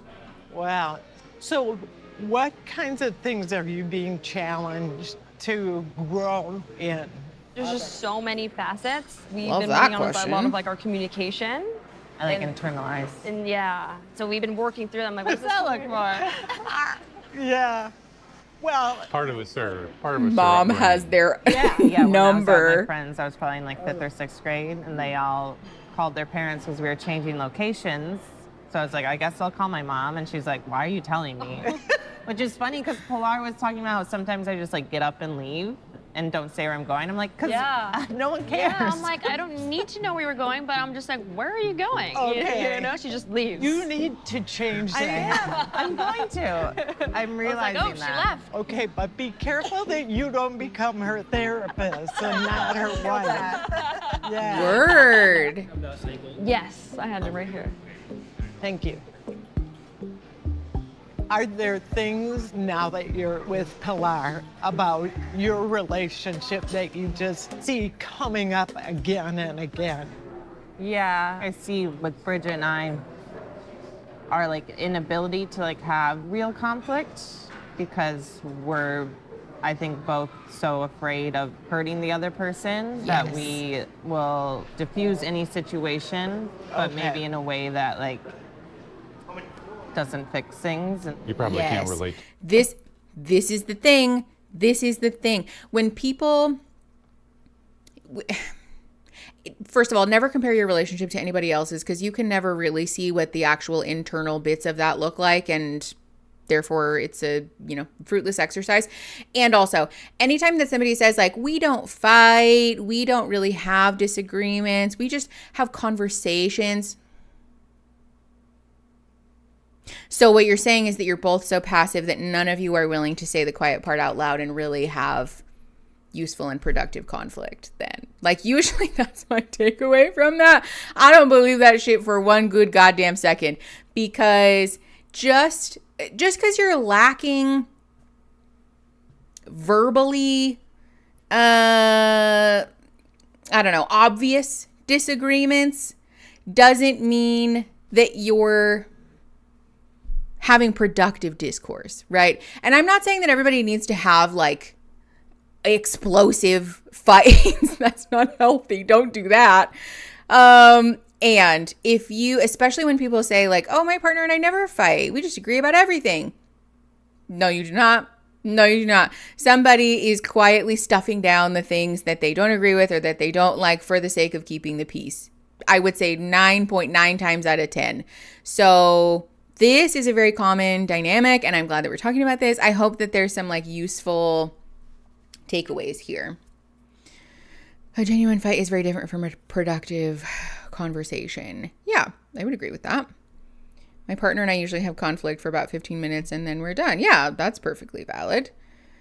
My mom says if you don't fight, one of you isn't needed, and I don't agree completely. Yeah, I don't think it's like about fighting necessarily, but just about honest conflict, which is a lot of times not polite necessarily, right? Especially when there are big emotions involved or it's a particularly contentious issue. Our fears, our attachment issues, our traumas are rarely going to present themselves rationally, calmly, with the perfect therapy language and in a tone of voice that is not offensive or challenging to anyone ever. Especially in a long-term relationship, the odds are that at some point, somebody's trauma button, attachment button, our deep-seated wounds, our greatest fears, those wounds are going to get poked and prodded, and somebody's going to get a scab ripped off somewhere. And that is going to mean that somebody puts their ass in the street a little bit, right? And that's fine. That's fine. That's not an immoral or bad thing that doesn't make you a shitty person. It's just important to find a way to move through that in a way that's safe for everyone. And also to find reconciliation around that after the fact, right? Like honest accountability for like, I did in fact put my ass in the street earlier because that was very activating, or it pushed on this button for me. And so I'm really sorry. That sucked. And I am really going to put my full ass in not doing that again, right? Okay. Sorry. Anyways, let's keep going. 9 minutes and 40 seconds-ish. Pressing play in 3, 2, 1. To that. Not at all. I mean, yeah, I learned it from you guys, so. Fair. We're not the subject there. Okay, but I love that they can talk about that, though. What kind of things do you and Haley keep bumping up against in your 10 years together? my family is not accepting. It took me like 8 years to come out to them. And when I did, 8 years Michelle. after you dated Yes. Haley? Yes. Wow. That had to be a load of bricks. yeah. Wow. And after telling them my mom doesn't speak to me anymore, and so, I feel like I'm stuck a little bit, and I'm kind of weary of marriage. It feels like I'm saying goodbye to my family. I'm realizing through this, how present, Kyle is. It's just your outlook on life. It's you love this person, it's healthy. Hold on. We need to be watching this at 1.25 speed because it's going to go so much faster. So we are at... let's do this. Let's pause. We're at 10 minutes and 40 seconds. From this point forward, we're watching at 1.25 speed, just so everybody knows. Also, if you're in the replay crew, from this point onward, we're watching at 1.25 speed. And also, hi. Thanks for being our replay crew. The mom is really hitting it out of the park with the questions, and look how engaged Dad is too. I know! Both of these people have been curious. They're asking honest questions, but we're not being judgy about it, which again is a great example of the way that we can engage in a productive discourse that isn't necessarily polite, right? Asking these questions that are a little bit personal. I think for sort of, a pleasant, polite society conversation wouldn't really land well, but we're asking them because it's important, and I love that. I only watch these shows for Mickey's commentary. Sarah, that is so nice. Y'all tell me that sometimes, and it is such a high compliment. So thank you for watching trash with me. I know it's been normal speed this whole time, Sam. I'm so sorry. I forgot. I heard someone say you can't heal from trauma by causing more trauma. 100%. Yeah. Okay. Let's keep going. 10 minutes and 40 seconds-ish. Pressing play in 3, 2, 1. Commit, and I'm when you say it like that, it's so simple. I gave Gary an ultimatum. No, you did not. Yes, I did. That's I knew so cute. that you were the guy. But once we were engaged, I thought, wait a second, what does it even mean? What are we doing? This is forever. And you think, oh, I can't do that. But my sister said, don't ask if you can live with him. Ask if you can live without him. Oh. And can you see your life without him? That's and cute. the key is that you make each other better. Yeah. And my heart kind of breaks that your parents don't get to see that Haley makes you better and that you make Haley better. So Stop. The key, Pilar, I'm gonna is cry. that you don't hold non-forgiveness in your heart. Don't love Just that. let your parents work through it. Don't love that. Just let them work through it. And know that their love is still holding you up. It is. Wait, this is so sweet. Don't agree with all of those takes, but her being so lovely and supportive is wonderful. I know. Where do we find people like this? I would like to have a meeting with Kyle's parents, please. Pause. We have to rewind by 10 seconds because I think I missed some of this. That's so lovely. Lovely. To be clear, sometimes when family refuses to accept us for who we are because of our sexuality, because of our religion, because of our political beliefs, whatever, sometimes that won't change, right? Sometimes it is necessary work to accept that our family will never be the people that we want them to be, need them to be, that we deserved them to be, and that it's okay to let that go, right? There's almost like a grieving process that happens in accepting that, and either cutting those people out of your life, accepting that they have cut you out of their life, or that we'll just never have interactions with them that kind of fill up that part of our heart that we're looking for. So, useful caveat. And the way that she's being supportive of a perfect stranger who is dating her child, who's been in a relationship with someone else for years, right, is so lovely. And also, I think, a testament to the character of this person. Because often we see the families being like, right, we hate you, and we don't know you, and whatever.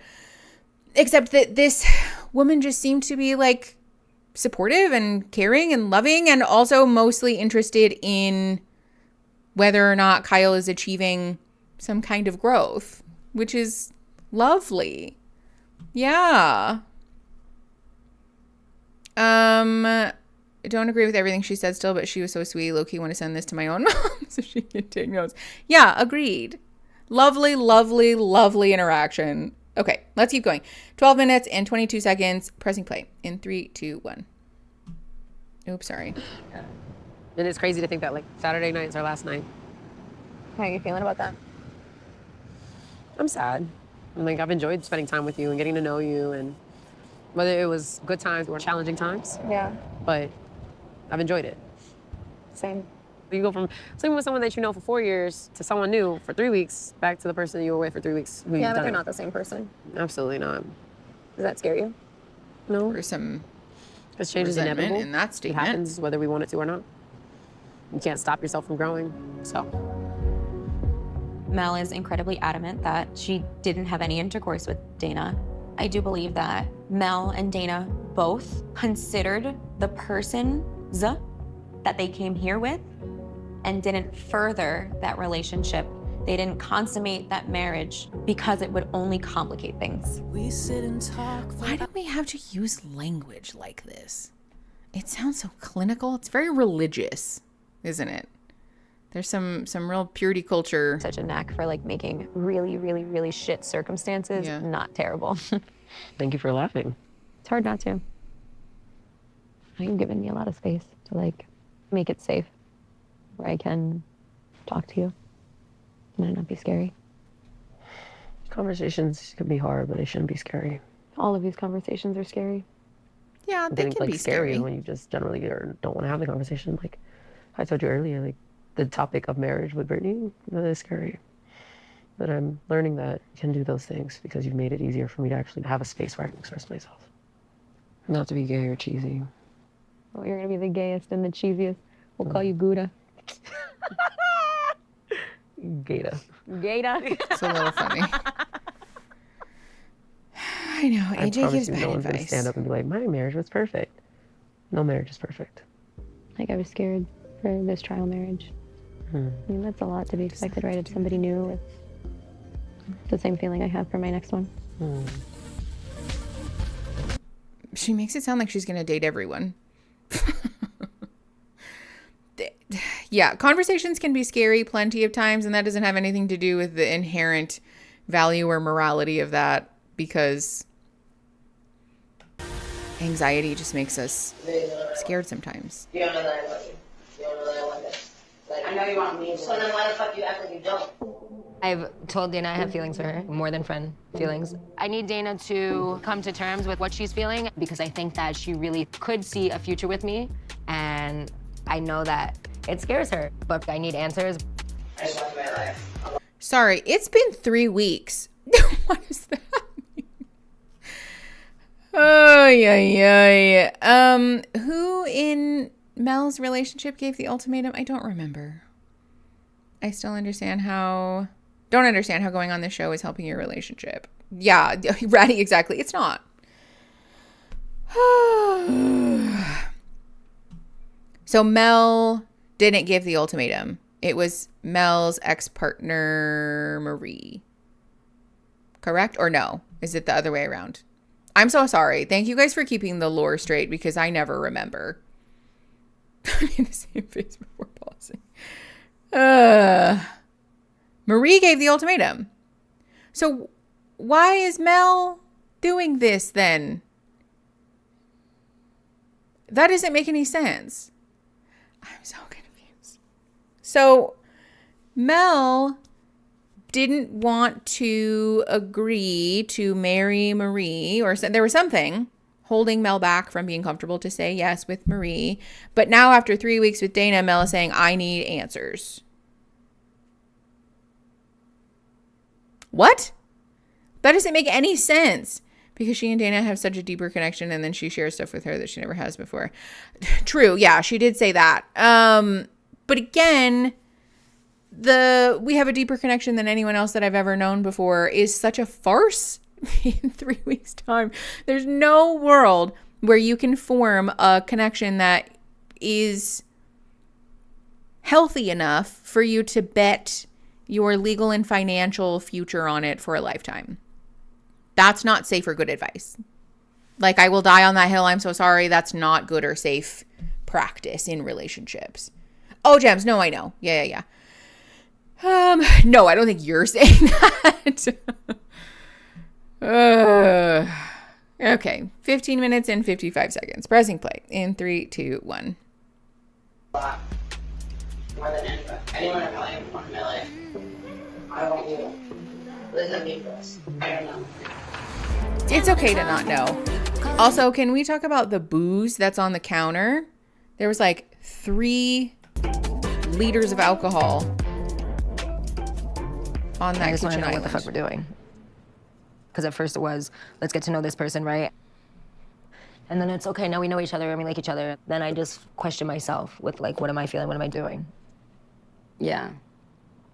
But like, what are we doing? There is a connection between us. We want to be in each other's lives. Right. But the problem is you want answers that I can't really give you because there's so much unknown still. Yeah. I don't agree with Dana very I'm just often. saying, I think the answers that you're asking of me are not something that I can answer without speaking to Megan. I can't figure things out with Megan right now. It's not all about me. Mm-hmm. All I keep asking is what you're thinking, what you're feeling, and I guess you're giving me that, so. What do you want me to say? I want you to say what you feel, and you've done that. Okay. This sort of pouty stonewalling thing, 0 out of 10. It comes across as of a child, right? I want you to give me a particular answer that you're supposed to read in my mind, but I won't tell you what that answer is. And then when you don't give me the right answer, then I'm going to pout and say, no, yep, okay, fine. Yeah, no, you're right. I guess you did what I asked, so it's fine. Even though it's clearly not fine, right? This sucks. This is something I talk with my clients about a lot, that sometimes when we get stuck in this pattern, it can be helpful to just call somebody's bluff and say, okay, I'm excusing myself from the situation then, right? You've said that there's nothing else for us to talk about. Goodbye. I'm going to go for a walk. I'm going to get on my computer. I'm going to go call my friend. I'm going to go do literally anything else than sit here in this fucked up situation where clearly you're unable or unwilling to communicate to me honestly what it is that you're looking for. Because sometimes it's an explicit attempt and sometimes it's an implicit attempt to fuck up the vibes. You know, it's almost like trying to punish your partner for not giving you the answer that they want. And that's not fair or healthy. So continuing to participate in the pattern further cements it in your relationship. So sometimes the most useful thing that we can do is to excuse ourselves from the pattern, which can cause lots of fuckery, right? Someone might freak out. Someone might have a meltdown. It might start a fight. But excusing yourself from the pattern is the way that we free ourselves from being locked in this cycle forever. Yeah. Well, that's the thing. Like, calling somebody on their bullshit doesn't even necessarily have to be verbally saying, like, I know that you're not telling me the truth, and I know that you're doing X, Y, and Z things. Sometimes it's just simply saying, okay, like, I'm taking you at face value. Because if the pattern is that they want you to read their mind and then, you know, fill whatever unspoken expectation that they have, then stop reading their mind. Stop reading their mind, and people might get upset, right? It might start a fight. Like, you can't necessarily guarantee what the reaction is going to be because that's highly dependent on your relationship dynamic. But refusing to participate in that, first of all, frees you of that emotional labor because it's very taxing, but also can sometimes be a catalyst for that person to start verbally expressing themselves. And in a healthy relationship, that person eventually, ideally, will learn to also excuse themselves from that pattern. Yeah, the mind reading thing is really hard. It's also very, reflexive. when we've grown up in a house with people who've done that, or that's the only way that we've ever seen conflict modeled for us, sometimes we don't realize that that's what we're doing, which is why, like, for example, couples therapy can be great, because a clinician can reflect back to you like, hey, I am seeing that this might be what you're doing. It seems like your partner is doing this, and so now we have friction. But even just outside of that, recognizing that we're doing this or that somebody else that we love is doing this is a great conversation starter. Oh, I got to hug my therapist. It was great. That's so lovely. That's nice. As a rule, I never like initiate physical touch with any of my clients, both because I'm telehealth only now, but also just back in the day, because that's my own boundary. But anytime a client would ask, it was always a sweet, like, especially at goodbye appointments and stuff, it was always a sweet, sort of like send off. It's very nice. In Hispanic and Asian households, aka my own, I've seen this so much. Me too. It's a cultural thing for, at least in my experience, for sure, growing up in a Mexican household. Very much the we don't air our dirty laundry thing, or the sort of weird unspoken hierarchy of, I'm the elder, and so therefore it's your job to soothe me or to play to my wants or expectations or whatever. And so you carry that then into your other relationship. So again, you might not realize that you're doing it. Your partner might not realize they're doing it, but it does in fact suck and is something to undo quickly, ideally. Can I know my partner so much that I know what they're going to say? Yes. Am I still going to ask them because I don't know everything I care about what they have to say? Also, yes. Well, and the thing too is that we don't want to enable somebody to never have to voice their emotions, because then you're doing the emotional labor for two people, which sucks. That will likely lead to resentment at some point in the future, which again, unfair. Okay. 17 minutes and 26 seconds. Pressing play in 3, 2, 1. I feel like if I don't tell you what you want to hear right now, you're just gonna like shut down on me more. I just want what's real. Okay. Do you feel What does like that that's even not mean? what you're getting? Are you giving me real? Why do you not feel like I am?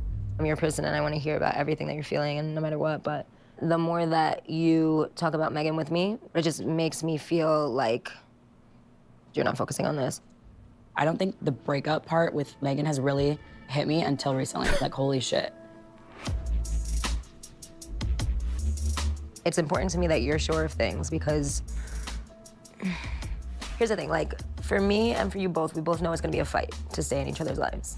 It's gonna be a fight. Yeah. And I need to know that it's worth the fight. So I push for you to find answers in yourself, because I don't wanna be the only one. There it is. I don't want to put myself at risk to advocate for you to stay in my life if it's not going to be reciprocated. So therefore, I need you to tell me right now, before you go talk to your partner, that you're going to do the same, that with equal intensity and effort, you're going to back up my wants and needs. I want you to have the same wants and needs that I have and to advocate for them the same way, so that I don't feel that I've been left out on an island. That's dysfunctional. That's not healthy or safe, and it's not a fair expectation. Ideally, what we want to be voicing is, I am afraid, after we go back to our original partners, that I'm going to advocate to stay in each other's lives, but you won't. And then I will feel hurt. I'll feel abandoned, that might activate some rejection for me.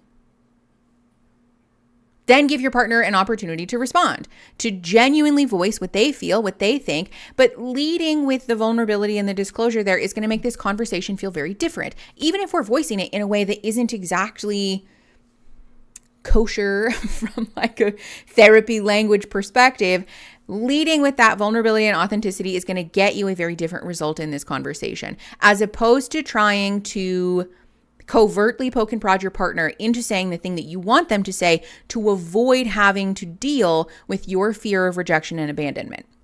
That's not fair. It's punishing your partner. It's also manipulative, and it's also not actually going to lead to the sense of connection that you're looking for. It's really only, like, in even an ideal circumstance, it's still going to lead to a feeling of well, I don't know if this person really likes me or not, because deep down, did they do that because they wanted to, or did they do that because I told them to? It fuels the anxiety. That's not helpful. These people need to be not with each other. Dana just doesn't come off as coming into any conversation with the assumption that she's not going to get mad. That's, yeah. Dana also comes into, I think, every situation fully prepared to start yelling. We do that in Spain too. We deal with conflict by avoiding being passive aggressive. Waiting for someone to blow up. There was something that I was going to read to you guys, but I can't find it now. So, it's fine. 18 minutes and 20 seconds. Pressing play in 3, 2, 1. This has been such a positive, amazing, fun experience. I think you do know how happy I am. Part of who I am is now because of you. I would never take that for granted.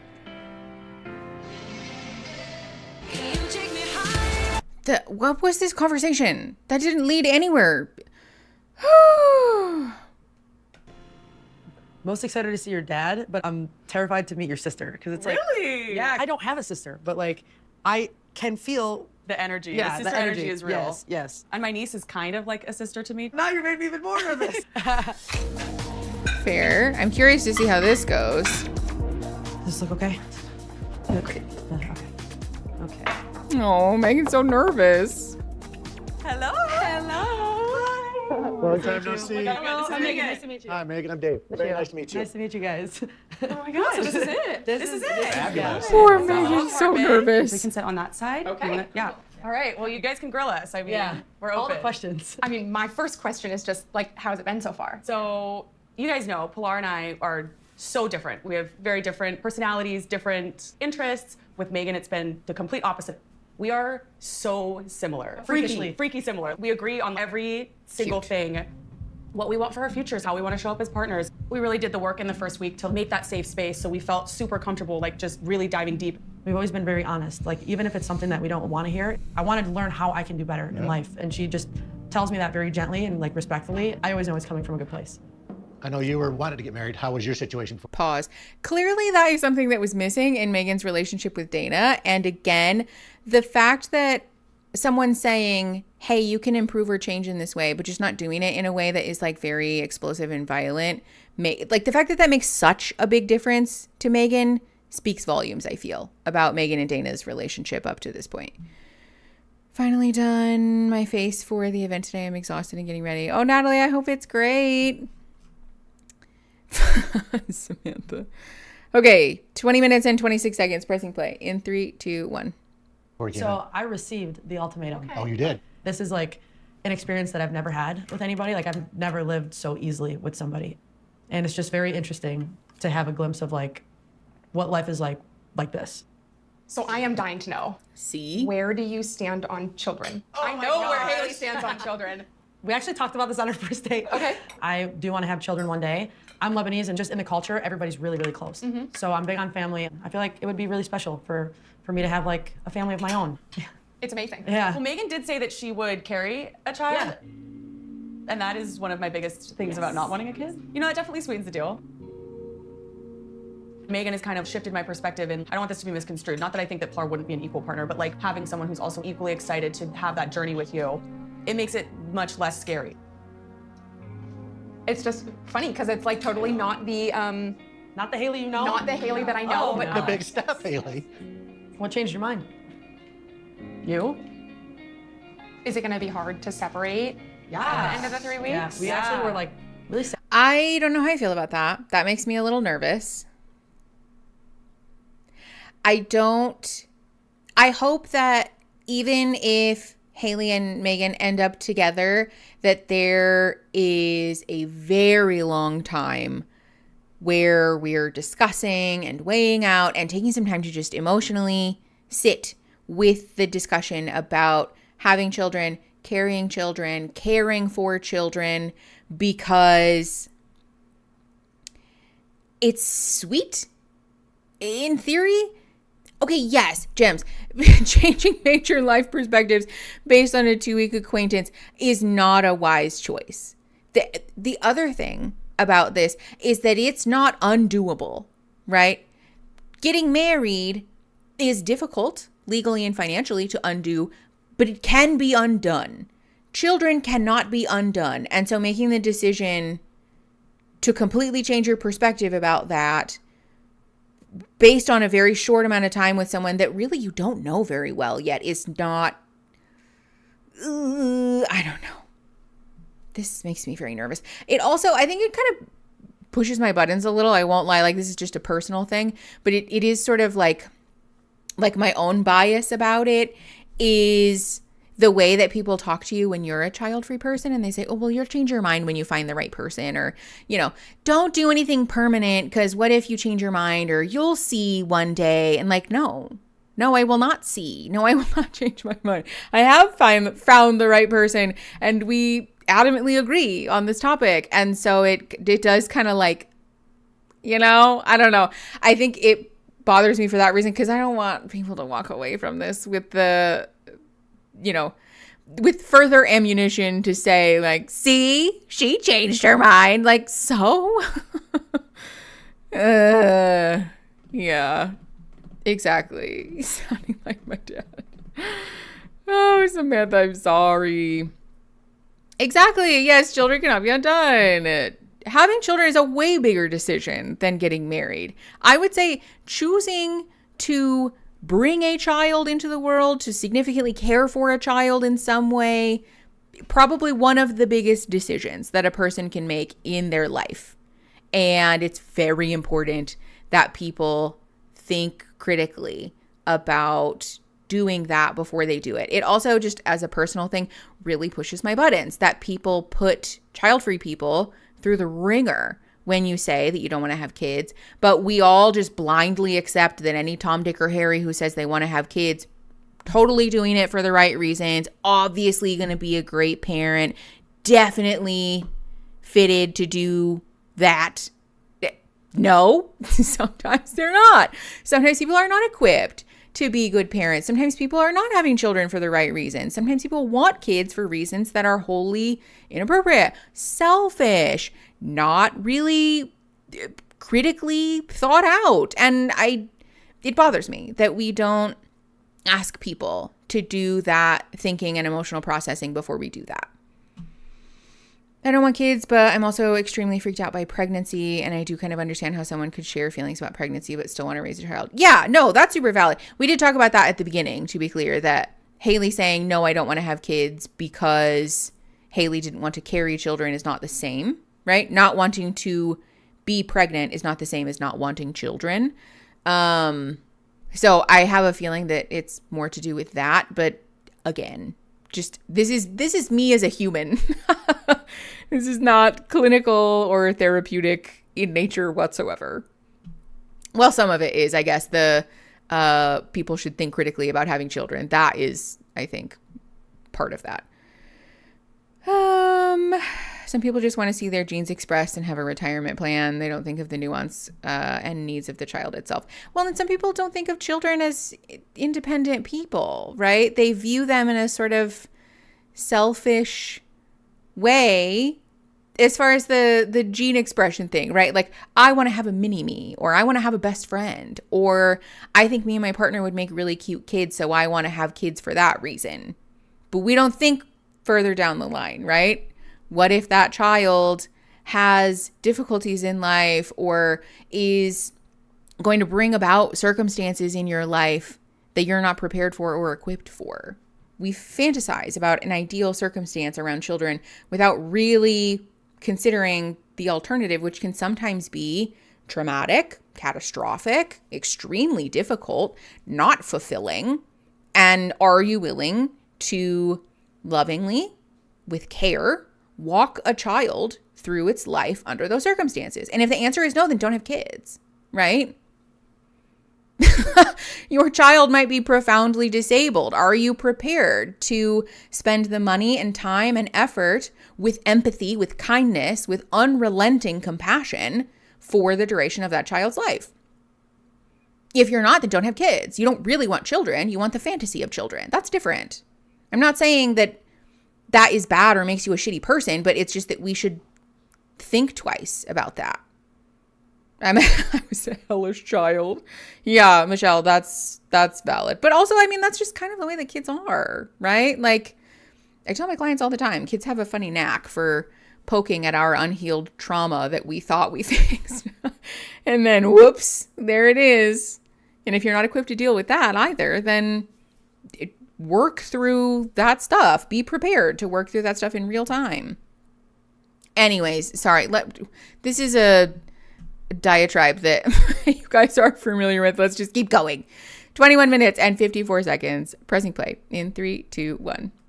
Sad about it a few days ago. Yeah. It really feels like you're building something with somebody. Okay, Penguin, that's and then so after real. 3 weeks, it's like gone. Yep. That life's just like stops. My pets there. And then it's overstimulate me it's a all hard the time. transition into something And different. sometimes I'm just yeah, like, it's sad for sure. not It'd be equipped sad. I think it's worth for talking human about. children. It is. Yeah, You're right. Yeah. If you had to make a decision right now, tell us where you're leaning. I'm just going into the next 3 weeks like fully open-minded. It's really about seeing if the work that you've done on yourself and the person that you've become and the person that they've become, if it still like meshes together or if it like tears you apart. There's just so many possibilities. I really can't predict it as of now. That's very realistic. I definitely think things. I'm surprised that it went so easy. I mean, sometimes it's harder maybe for her to actually open up and be super trusting with someone on a deep level. I can see that she's growing, yes. You're so compatible, like with Haley, but also like with our family. You guys are cool. That's nice. I'm just glad she found someone, and you're like really genuine and kind, and I can see that. And Thank you. I just like your dynamic. Uh-huh. I really do like Pilar, though, obviously. Obviously. She'll always be a part of my Pilar's life. not going anywhere. Yeah. Haley is my sister, but Pilar is also like my sister. That's very Obviously, valid. at the end of this, even if we don't come out of here together, Pilar will always be in my life. And Megan's been open to that. Absolutely. It's weird. It's like, this is an experience, right? But it's been like a huge eye-opener. Like, I honestly feel like I've had questions for years. I feel like, for me, there's a lot that's gonna change. No, thank you. I don't know how I feel about Haley and Megan together because I do like them together, but also I'm like, this is a bad idea, right? This is sort of confronting some of my bias about the show. Am I gonna have to change your name from wifey to divorcee? Okay. It's just gonna like be different, not being with you anymore. Miss Wonderful Wifey. It is. And I will never forget all of our moments together. I wonder if they're still friends. Will make me cry. I hope so. I mean, shit, I want you at my wedding. I'd love to be there. Whether They you're seem the girl genuinely that's so up there or supportive. but like, you know what I mean. All the things that you say at the altar is like how I felt. And you've shown me so much growth and grace and joy and passion and life. Like what I would want out of a wife, what I would want out of a marriage. Ashley, you got big shoes to fill. Wow, you make me cry. That just genuinely means the world to me. That's really sweet. Like, it's just weird and like crazy that this is all like coming to an end. What are you hoping to see from AJ? Do you think you can put yourself right back to where you were? I really can't tell. Like, Ooh, I don't want to say like he feels like a sourdough. stranger to me, but like, even though I've already lived with this person, I just don't know what to expect. Gems, yes. We have a lot to talk about, a lot to discuss. And I got questions when it's our first night, like, you know, like, should we just go with the flow of the energy and like just be Let's happy in the just do a moment and retreat then dig into shit in instead. the morning? Like, I don't know. This is gonna be weird. I know. Imagine if we just did like a therapy intensive, clinically informed sort of retreat instead. One more night together tomorrow? Okay, Dana's getting Let me see. tattooed. Oh. Classic. We're getting a 4-leaf clover. Today, I think the fact that they're matching for us was kind of like, I'll always be in your life, you'll always be in my life.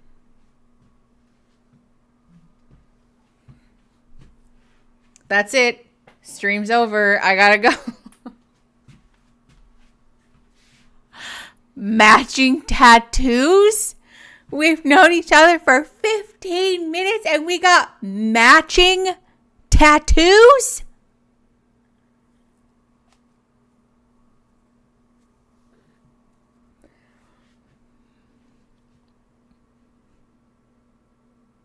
I quit. I quit this show. I quit.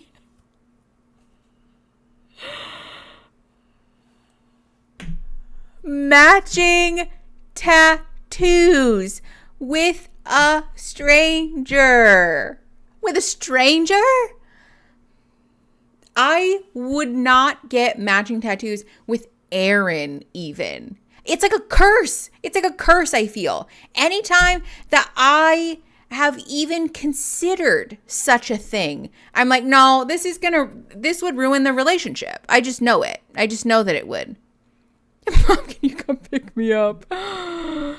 Listen, and Kat, that's fine. But for me, it's always a no. But this is like such a weird choice. Okay, there's more. Okay, sorry. 26 minutes and 35 seconds-ish. Pressing play in 3, 2, 1. I know it's probably not the best idea, but I'm not really like a good idea type of person. Megan, we've talked about getting matching tattoos, so she's not gonna be happy at all, but I don't care. Do you think anyone's gonna have anything to say about these tattoos? I mean, I'm sure. I can't. They got matching tattoos. Hold on. That's sort of because I'm bad with names. But Dana and Megan have talked about getting matching tattoos. And now Dana and Mel have matching tattoos instead. If I... matching revenge tattoos. If I was Megan, I'd be like, wrap it up. That's all I need to know. You are a mean motherfucker. That's cruel and unnecessary. Goodbye. What the fuck, dude? But remember, they didn't have sex. Woo. Also, my avoidantly attached ass could never. No. Ultimatum contestants should be banned from tattoo parlors, literally. Oh, terrible. Okay, 26:56, pressing play in 3, 2, 1. Oh, it's muted, sorry. That's how we cuddle. Okay, Megan and Haley being cute and cuddling. Imperative that I use toys because I like my shit to swing. Like, it's imperative that I do that. You're in TMI right now. I'm just saying, we're supposed to be best friends one day. What happened to hello?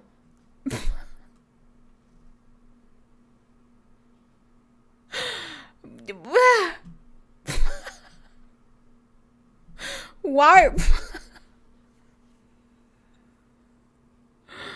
Why are we airing this conversation is more my question.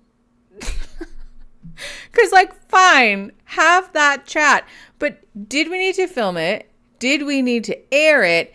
Did this need to be the opening statement for our check-in with this couple? What? I was not prepared. I was simply not prepared. I also feel like AJ only wants to have very explicit sexual conversations. Like, why does this keep happening? Why does AJ keep doing? Is AJ just talking about sex all the time? Or is everyone talking about sex all the time, but they just didn't air it except for AJ? I need answers. I need to understand. Are the producers behind the camera being like, talk about sex toys because you're gay, and then they only aired it with certain people? Or like, what? What? Yeah, like, did AJ get a dirty edit or what? I'm so confused. Okay, 27:22, pressing play in 3, 2, 1. I'm telling you. I'm fucking with you. Yeah. Oh, good. No, that's it. All right. Oxtail. Fancy. Okay. With joy at Flavortown. Honestly, cute. With our entire journey, you know, I feel like we really did have the ups and downs of a marriage. Very eye-opening experience, and I really didn't expect a lot of the realizations that I was going to have. I'm very grateful for you. I'm grateful for you too. You're always gonna have like a little soft spot in my heart. Same. That's very cute. Sure. All right, Ashley and Bridget, who I feel like we haven't checked in with in 100 years. It's cock block of all. Look at him. He just lays next to you. He is cockblock. Look at him. He's just always in between us. He is always literally fully on my side. No, he never like cuddles with me anymore. Ever since I've been here with you, he does not cuddle with me. Are you jealous? Yeah. We only have one more night together. Are you sad? I'm really sad. I feel like we're having a good time. Is it toxic that if I was doing a sort of whatever trial spouse thing, that I would be like, no, you can't be around my pets because I don't want to confuse them? Is that dumb?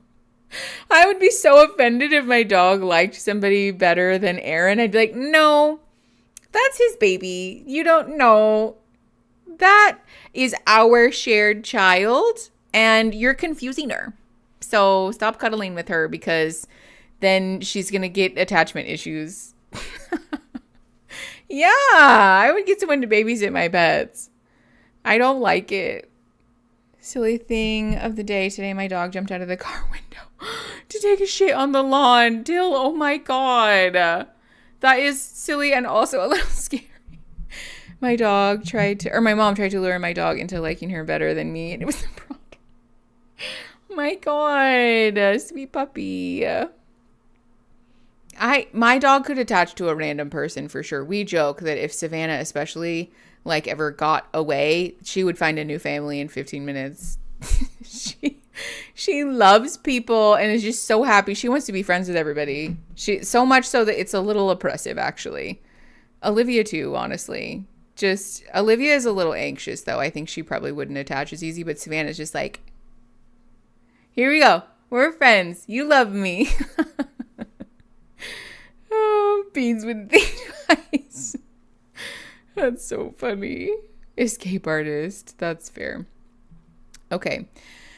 You know what? I think this is a great opportunity for us to take a break, actually. So we're at, well, hold on. After this, do we go back to...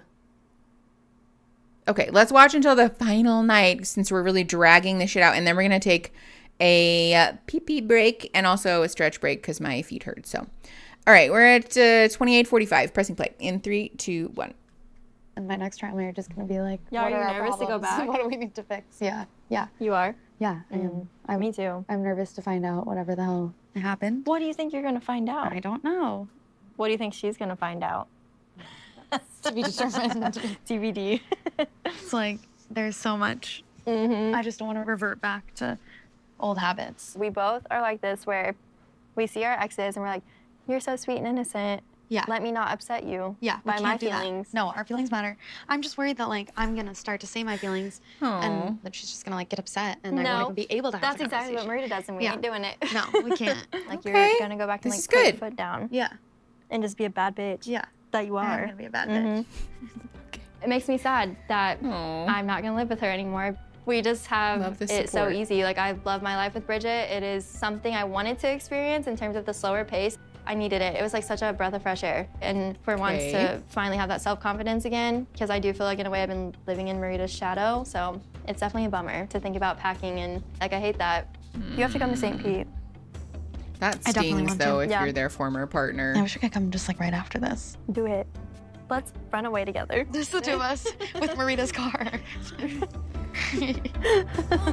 I do love the support though, because it's good reflection to ask, like, to what degree am I participating in this dynamic, right? Maybe my partner is more expressive and vocal, but am I taking up space? Am I taking responsibility for showing up? Girl, stop. What would you like to talk about Pepper, on our last night together as a married couple? Oh, you know what? Hold on. This is where I said we were going to stop. All right, pause.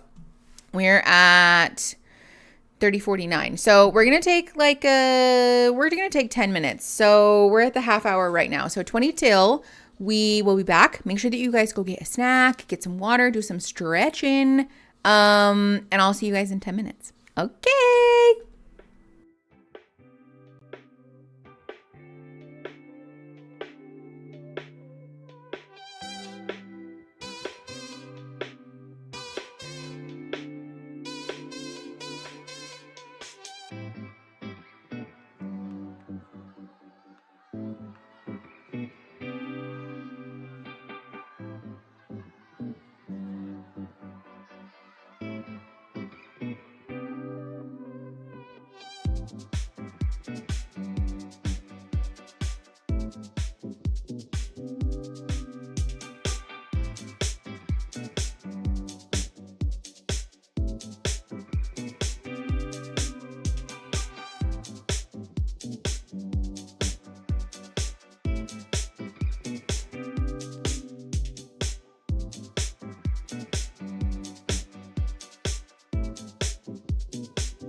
Hello, everyone. Let's fix that. Okay. I decided to sit because my feet were killing me. How is everybody? Hi, G-Ray. How you doing? Just me giving everyone vertigo. I know. I'm so sorry. Jump scare. That's like my specialty. Okay. That should be fine. Hi, Penguin. Oh, y'all's cats are so cute. Thank you. Hi, Raspberry Talia. How was break? Did we get some water? Did we have a snack? Hopefully. Ooh, I ordered sandwich delivery because it's Friday special day. Ooh, fun. What's your go-to sandwich order? I had a snack cheese and caught up with Aaron, and now I'm having a La Croix. I know it's pronounced LaCroix, but Aaron and I call it La Croix. Has to be in that tone of voice, too. You can't just call it La Croix. It has La Croix. That's the, yes, exactly, Penguin. That's the approved of way. G-Ray, that sounds so fun. My partner moved to Ireland, so I recently booked a trip to go visit him. Super excited. That sounds lovely. I can't imagine how, like, green and fun it's probably going to be. I pronounce, Dina says, Adidas. That's really funny. I ate a whole ass dinner, so points for moi. Marzana, that is actually really impressive. Also, hi, I didn't see you come in. Nice to see you. Cuddled my cats and fed my kitten. Nice. That's how it's supposed to be pronounced. Yes. The funny thing is that LaCroix, like the actual French pronunciation of those words is La Croix, except that the company owner has openly said that they do not want it pronounced that way, that like they pronounce it LaCroix. So they just want their product pronounced incorrectly. I don't know why, but I remember reading that a while ago. Company owner like, no guys, I also hate French people. That's really funny. Can I claim myself as a fellow Canadian? Oh, fine. Strawberry peppermint. Basically French cities in the US. Honestly, yeah, kind of. We do that. Well, and I think it's also kind of similar, right? Like if we pronounced croissant the way that French people pronounce it, it would be the most bizarre sort of thing in the middle of a sentence, right? Where you're like, oh, I'm going to have a croissant for breakfast today. Like, that's so weird. No one's doing that. The same thing, I feel similarly about people who do it with like Mexican food and stuff too. Like, we don't need to be doing all of that. Especially if your traditional or your like first language isn't Spanish, like if you don't speak Spanish, right? You don't speak Spanish at all, then you really do not need to be in the middle of a sentence being like, yeah, so I had a quesadilla for lunch today. Like, please stop. Please stop doing that. It's one thing if you speak Spanish, like that's your business, right? Pronounce things however you want to pronounce them. But yes. Yeah, I went to grad school with somebody like that. It was like very into letting other people know that they can pronounce Spanish words correctly, even though they didn't speak Spanish at all. It was like very strange. After I eat my jambalaya, I'm gonna go swing by the store to pick up stuff to make homemade cinnamon rolls. Ooh, fun. That sounds nice.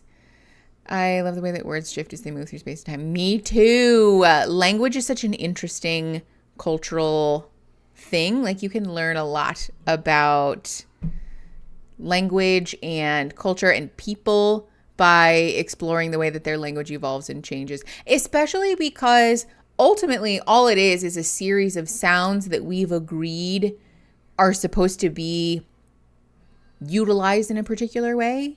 And there is actually no like correct pronunciation. There is simply the largely agreed upon social conventions around those series of like lines and dots in a particular context, you know? And isn't that interesting? Especially the way that we critique and judge other people's language has a lot to do with marginalization and oppression and the dominant socioeconomic group, or socioeconomic ethnic group rather. Complicated airflow. Yes. Yeah, the dictionary is a reference, not a recipe. Exactly. That's such an interesting way to put that, Ellie. Yeah, I agree with that. Racism and classism all the way down, baby. 100% M. Yes. Anyway, sorry, we're not going to get into it. Let's keep going. 30 minutes and 57 seconds. We're just going to keep moving through this episode. We are at 1.25 speed, by the way, for those of you that joined us over break. So we are 30 minutes and like 50 seconds-ish into episode 6. Okay. Pressing play in 3, 2, 1. Where's that little box? Nosy. 5 in the morning I wrote this.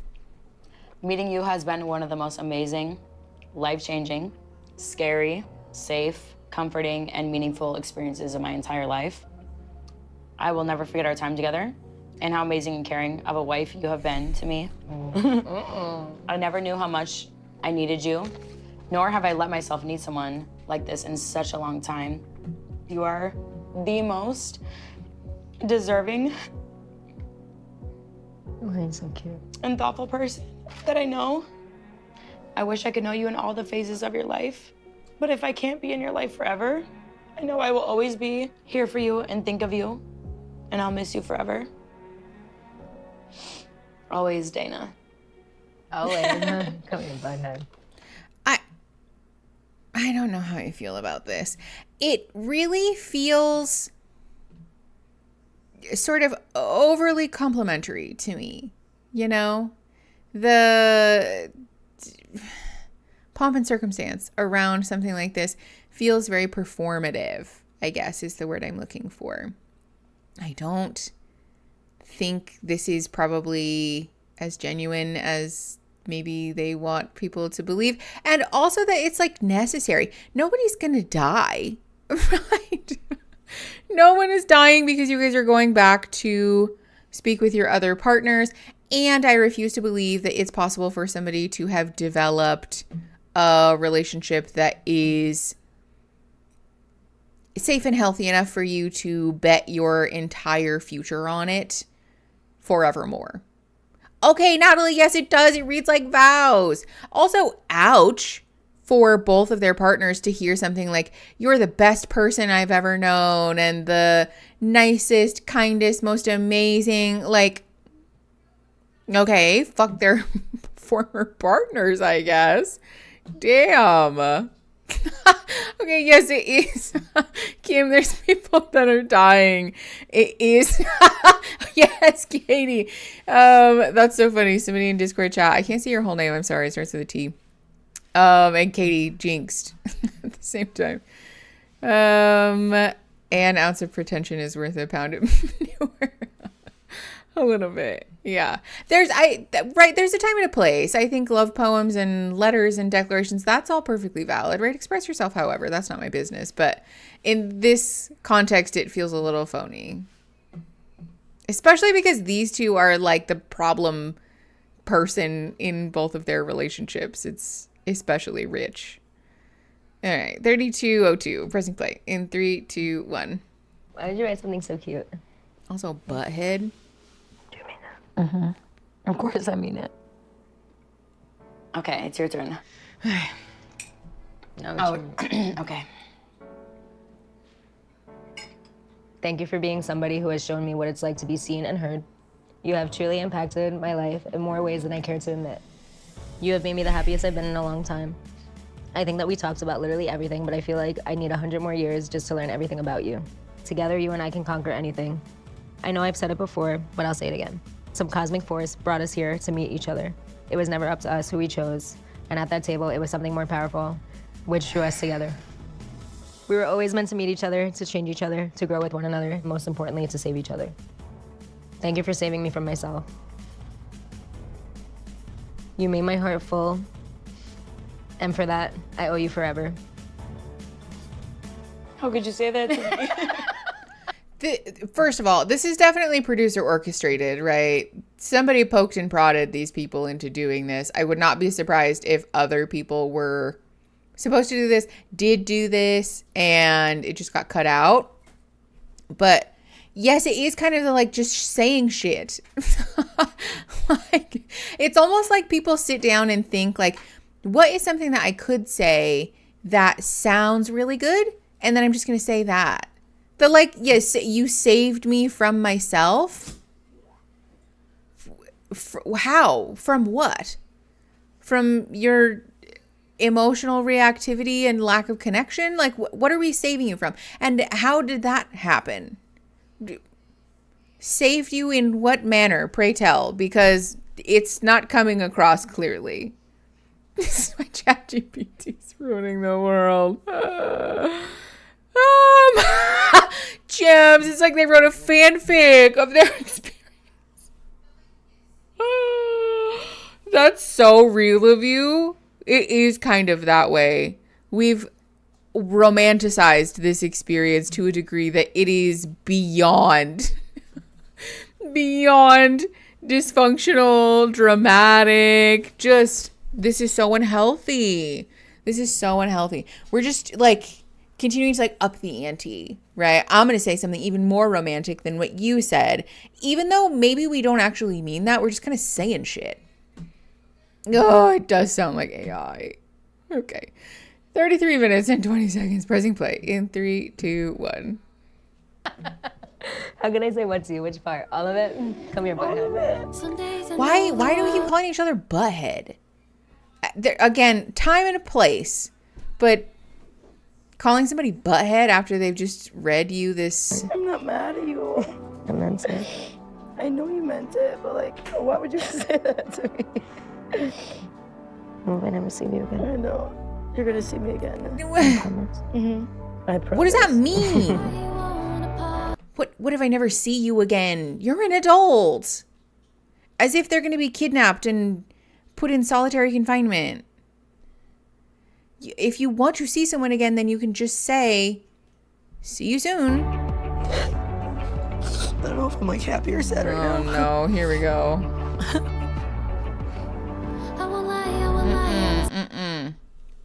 Music. Netflix, tricky. They said, here's a tiny bit of dialogue. Oh, more music. I got a glimpse of like what my life could be. And I'm also sad because it's like, now what? It's hard. It's real. Who can say that in 3 weeks they could have an experience with someone like this? And it's like even more rare. It's like the fact that like I can have it with you is just like so amazing to me, because it's like, it's just like a glimpse of something that I always wanted. This feels less phony, at least. I get to have a taste of that than always feeling like it could never happen.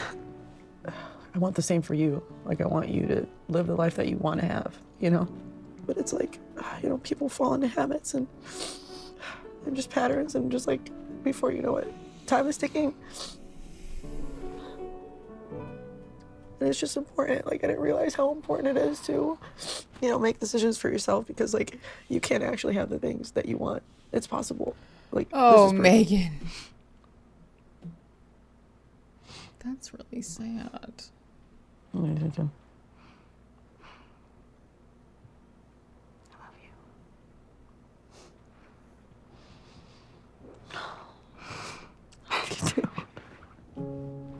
After 3 weeks? After 3 weeks, we're saying the L word? Listen, I'm not here to judge or to speak prescriptively, but what I will say is that this feels more like a product of the thing that Netflix, kinetic content, does, where they put people in a little snow globe and fuck with their emotions and manipulate them and overstimulate them. And then we start doing shit like this. And the question for me is whether this is an emotion that was formed in good faith, ideal circumstances. I don't really know how to, like, you know what I'm saying? Is this like a genuine, healthy emotional response? I don't know.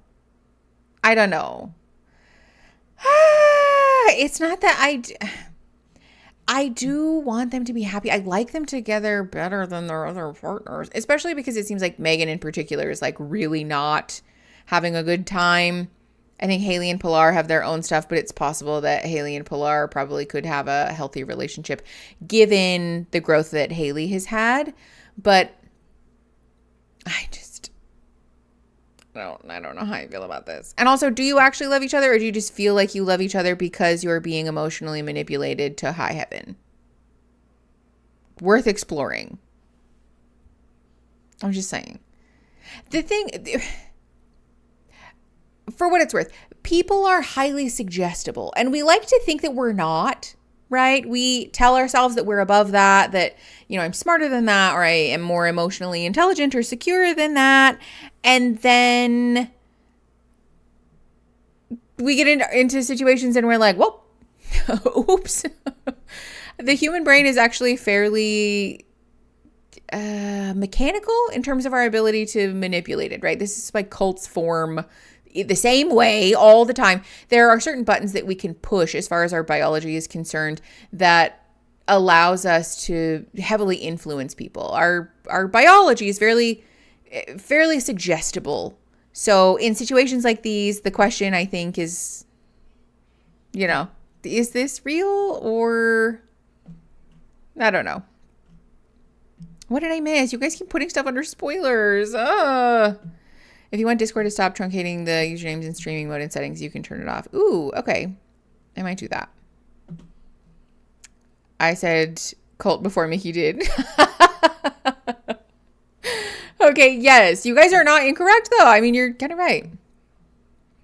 How do you reach this age without being able to tell the difference between love and a crush or limerence? I mean, you'd be surprised. A lot of people don't even know what limerence is.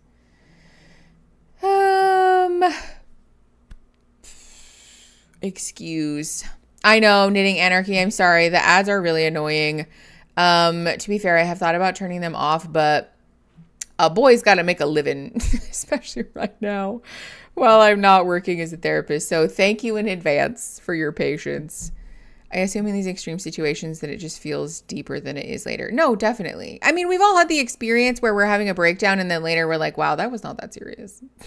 That is embarrassing for me, right? I really was doing the most. And now that I look back on it, I'm like, oh, I probably was just being dramatic, which is fine. That's part of the human experience. It's nothing to be embarrassed about. You know, it's just, yeah. Biology is so weird to be suggestible. Then tell me it's not. Wait, what do you mean? Felt. Thank you, Knitting Anarchy.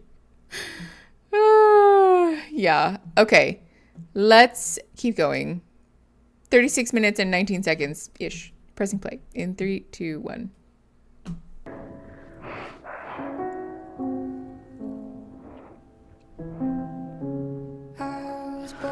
No. I can't believe they said they love each other. That is wild. I don't know how I feel about it. Like, I want it to be true because I like them and want them to be happy, but also I'm like, I don't know. Y'all, maybe we just back that up a little. Oh, Haley. Still crying. I just didn't expect this. I just feel like we've seen each other in ways that neither of us have felt seen. And it just feels like things will never be the same. I mean, that seems true. That's very valid. I think having that perspective on it makes sense. It's like one of the first times in my life to feel understood. That's not good, Megan. Get better friends. Better family. It was amazing. Oh, with Netflix, with the music. Experience this type of life with somebody. I'm a brand new person from it, and I feel like my life is just getting started. Something incredible has happened. You know, it's very scary. And maybe you're also being manipulated at the same time because production.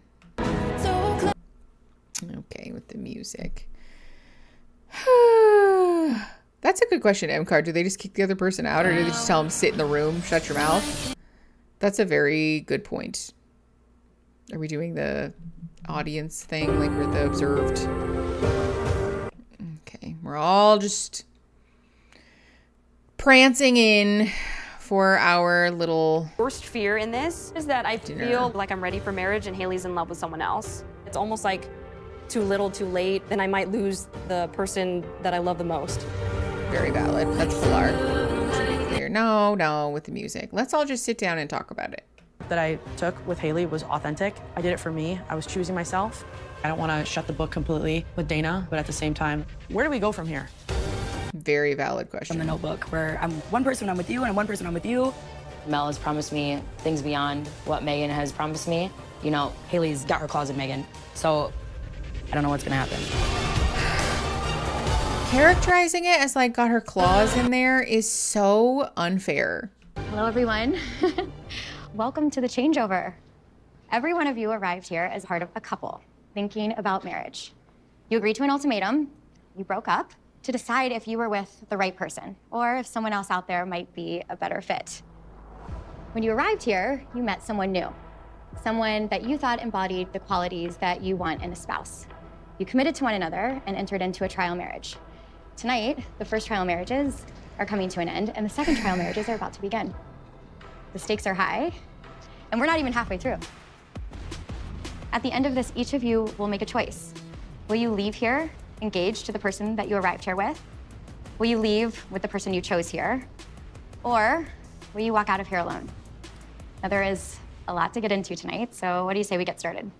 The cadence people have when they're Okay. reading a script but Brittany and Rita. pretending to not read a script is so annoying to me. My trial marriage was amazing. Truly, I couldn't ask for a better wife, a better partner, a better person. You truly are like a huge cheerleader for me. And I think that's very impactful for me. And it helps me understand my value. Like, girl, you should pop your shit. You're basically like, you know what I'm saying? Like, you don't say it like that, but you say it like that. So I think God like works in sweet. mysterious ways. This is how it's supposed to be. Like, and we went with it, and I'm very happy. Me too. I know you weren't each other's first choice. Yeah. And I thought to myself, because I am the eternal optimist, I was like, this just could be meant to be. Exactly. It truly was. I just think that like you radiate that you just care so much about everybody else around you.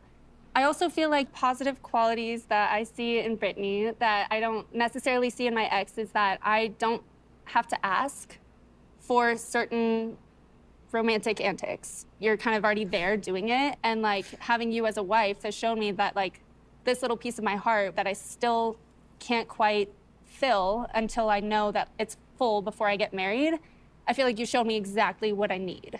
She cooked oxtail for me last night. I'm sorry? Oxtail, oh. No, she did. Sorry, AJ. Look, there was boundaries, and that was the boundary. No oxtail was the oxtails boundary. to be made. Wait, actually? Yes. There's leftovers. I can see Brittany just giving her everything that she says I don't. Brittany and I talked about it at the group night out, and she was like, it's so easy for me to do all these like romantic gestures for Marita, and I was like, why is it hard for me, but it's so easy for this girl she just met to do it, you know? So I think they'd be a great couple, honestly. This is all very Okay. awkward and uncomfortable. Ashley, Bridget, share with the group your experiences in the first trial marriage. Bridget, I think you're a catch 100%. Like, number one, you're beautiful and have like the most unique, Thank you. like authentic style. That's definitely you. I could never pull your clothes off, but You could. I know, But, like, the it's leftovers really how was much wild. You have made me feel like seen and heard. That has been a huge thing that I've been wanting. This self-confidence that I've watched build in you, I'm like so incredibly proud of you and how far you've come. Thank you, that's so sweet. I always feel considered with you. Like you literally come and check in Kyle. before you leave to go somewhere for a long time. And it was really nice. I just have enjoyed like every moment with you, and I'm just gonna miss being around you daily, so it's gonna suck. Bridget, do you have any advice for Marita and Ashley as they come back together? I do think it's important to acknowledge your own faults.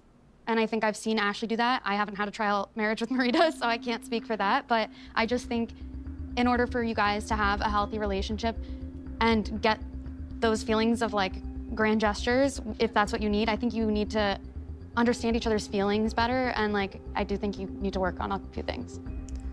I understand that you've gotten to know Ash. See, this is the thing.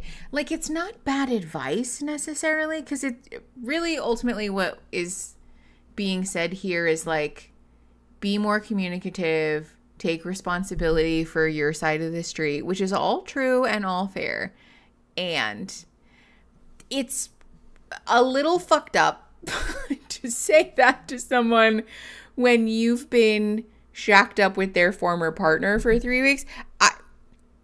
It feels a bit presumptuous to speak on this as though you understand the dynamic of their relationship, or that you understand the truth of their other partner's behavior, patterns, whatever, when you've not spent any meaningful time with them, right? Because you're only getting one side of this equation, which obviously no one is really gonna tell you that, oh, I was the problem, my ex never did anything wrong, they're lovely, whatever. That's not happening. So to speak on this as though it, you know what I'm saying? This, I think, is not really a great, I don't know, it's not a great exercise. It doesn't count because they were on a break. Yeah. 44 minutes and 13 seconds. Pressing play in 3, 2, 1. And I do obviously adore and love Ashley. She's my person, and we have a lot to work on, but you also don't know how our relationship has gone. But I think that's everyone here, though. I think we can't sit here and... But we she don't know, is. like, She's prejudging how I feel. I get it, but that's we're all probably doing that. Okay. Take a little bit of a breath. Things are getting a little heated, and this dress is not that secure for me to have to break up anything, so we are going to move on That's to not a Kyle funny and joke. Pilar. I can't even begin to put into words like what this trial marriage has been. I feel we had a moment where, you know, things are hard and everything's like emotionally intense. And I think we came out stronger than ever after that, just like communicating, talking, and getting down to like the root of things. I'm just so grateful that I was able to do this with you by my side. Actually, hold on. Before we get into that, in Discord, Boom said Marita is right to say how she felt. And I agree. This show does this a lot where we'll dredge up shit, right? We poke and prod at people and we encourage them to get into these situations and to air out their dirty laundry. But as soon as we're in a situation like this, no, everybody calm down, whatever. Like, why are we letting some people air out their feelings, but we're not letting the other people respond in kind? That is ridiculous. And I think if Marita is upset about it and she's not being violent, then air out how you feel, girl. You can be honest that, like, you don't know our relationship. So thanks for the advice, but I don't really appreciate it. I don't know. That didn't seem out of order to me. It would be better to have the person in the relationship say what they learned and what they want to take into their trial. Yes. Gems, 1,000%. Yes. 100,000%. That's the take, because it would be better. And it's less accusatory also. Feels less like, you know, why don't you tell this person's original partner the ways that they're fucking up? Because that's not helpful. Okay. Let's keep going. 45 minutes and 10 seconds. Pressing play in 3, 2, 1. Yeah, I think overall it was so positive for both of us. I'm so grateful for you for like sticking with me through the hard times and like helping me work through my emotions. I really appreciate how understanding you are and like mature through conflict. You really just wanted to understand like where my strong emotions were coming from. I know that wherever life takes you, like you'll be an amazing partner for someone. Whatever happens, you know what you deserve. And I've told you so many times when you've been spiraling, like you'll have so much time with Haley to work through things. And if it's meant to be, I'm rooting for you guys. The biggest thing for me is that I can be just like really like emotionally reactive. I feel like I've been like spiraling, like even in this, where I'm focused on like, oh, what are they doing? What are they saying? Is she falling in love with someone else? I feel like, you know, you go into this with your partner and you feel like you're gonna be a team. I know you guys have had great growth, but then, you know, I see you post like stories of like, sometimes you wanna disappear, but all you wanna do is be found.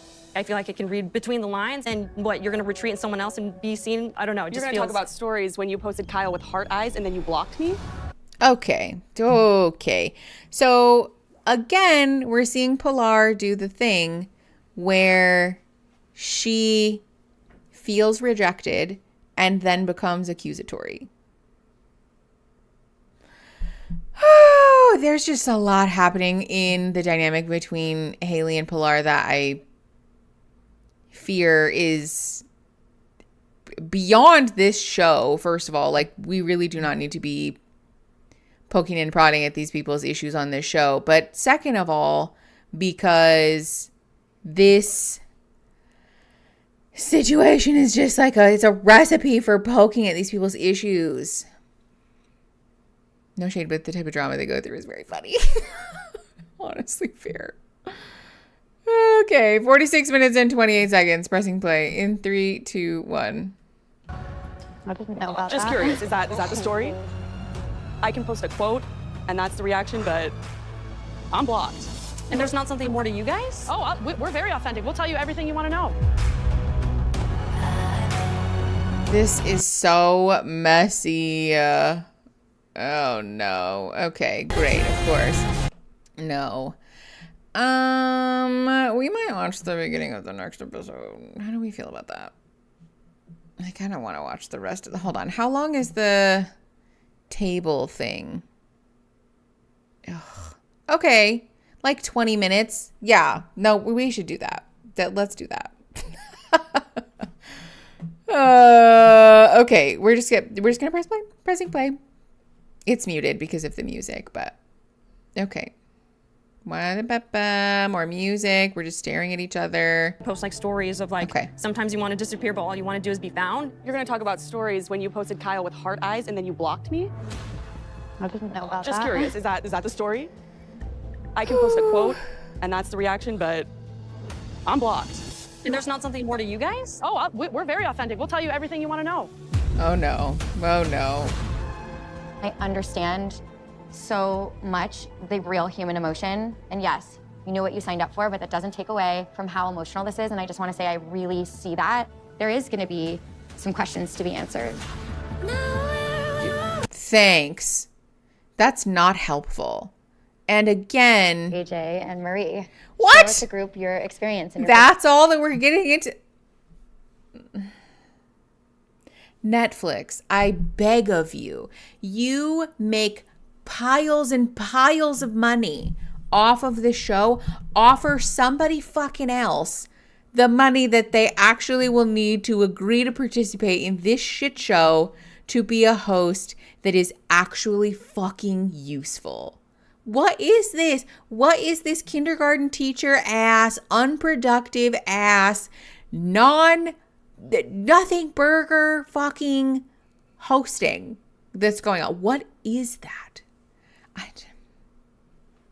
It bothers me. It bothers me so much. Okay, we're like 1 minute and 17 seconds. Pressing play in 3, 2, 1. Trial marriage.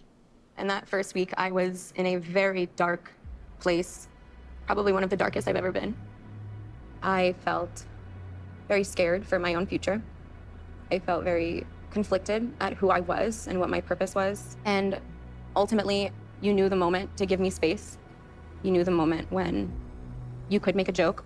And it slowly became a safe space because we laid the groundwork for a friendship.